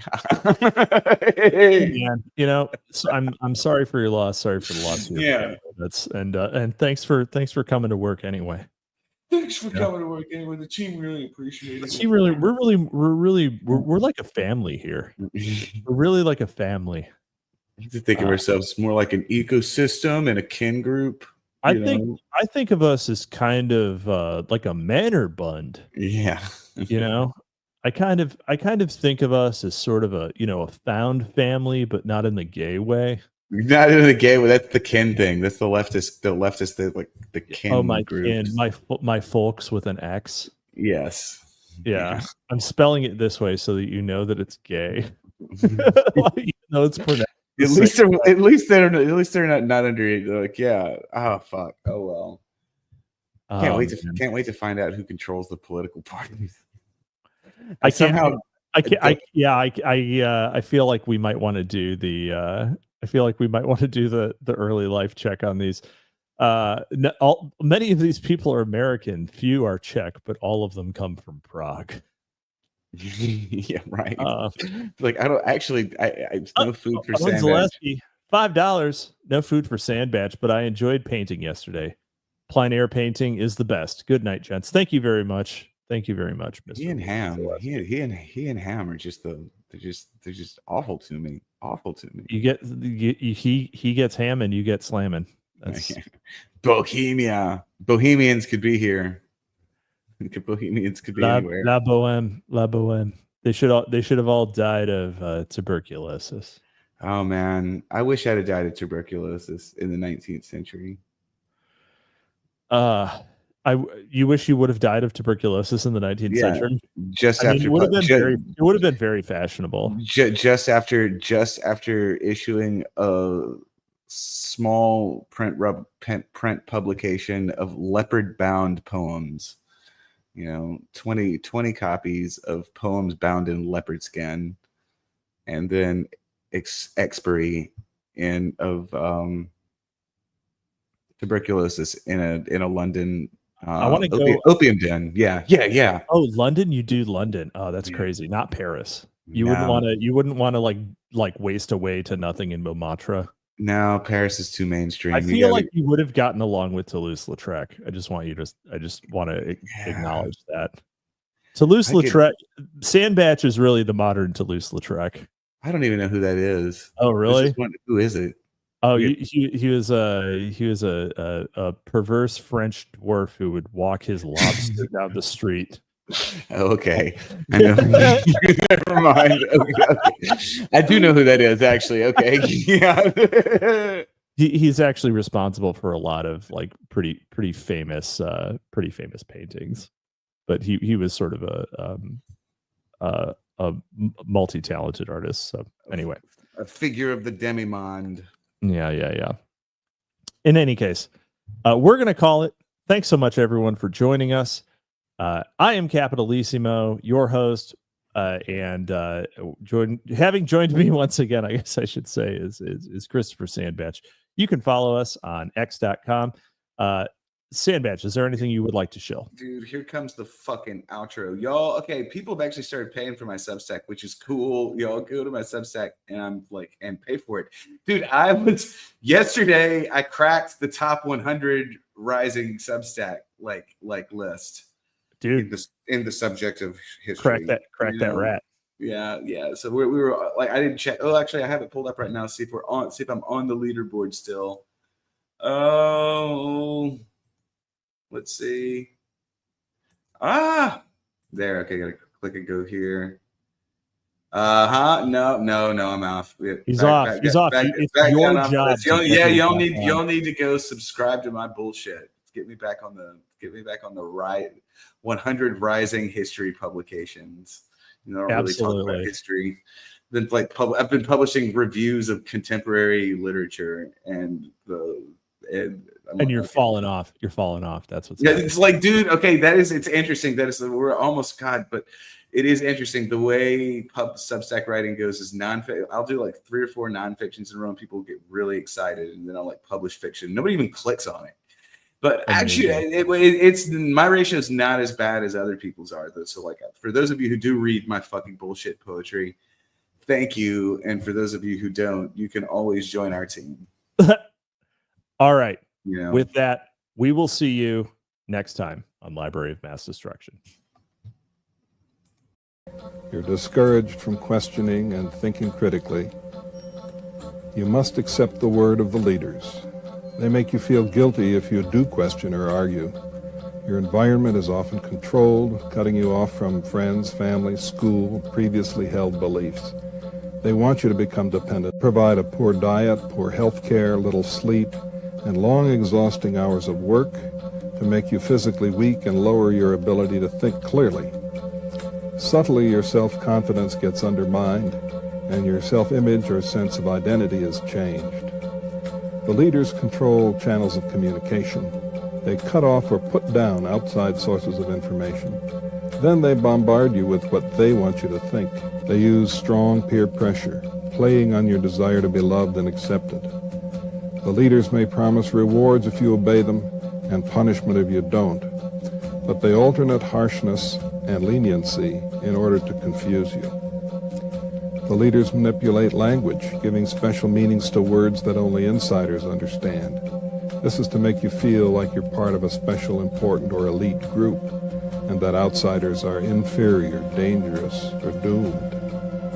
You have to confess your shortcomings, mistakes, or misbehavior, sometimes even if these things never really happened. And meanwhile, your time and activities are tightly controlled. You don't have much privacy or energy or time to think because you're too busy doing monotonous, repetitive tasks. The leaders try to control you and even your sexuality, everything about you. They want to exploit you for their own enrichment, their own power or grandiosity.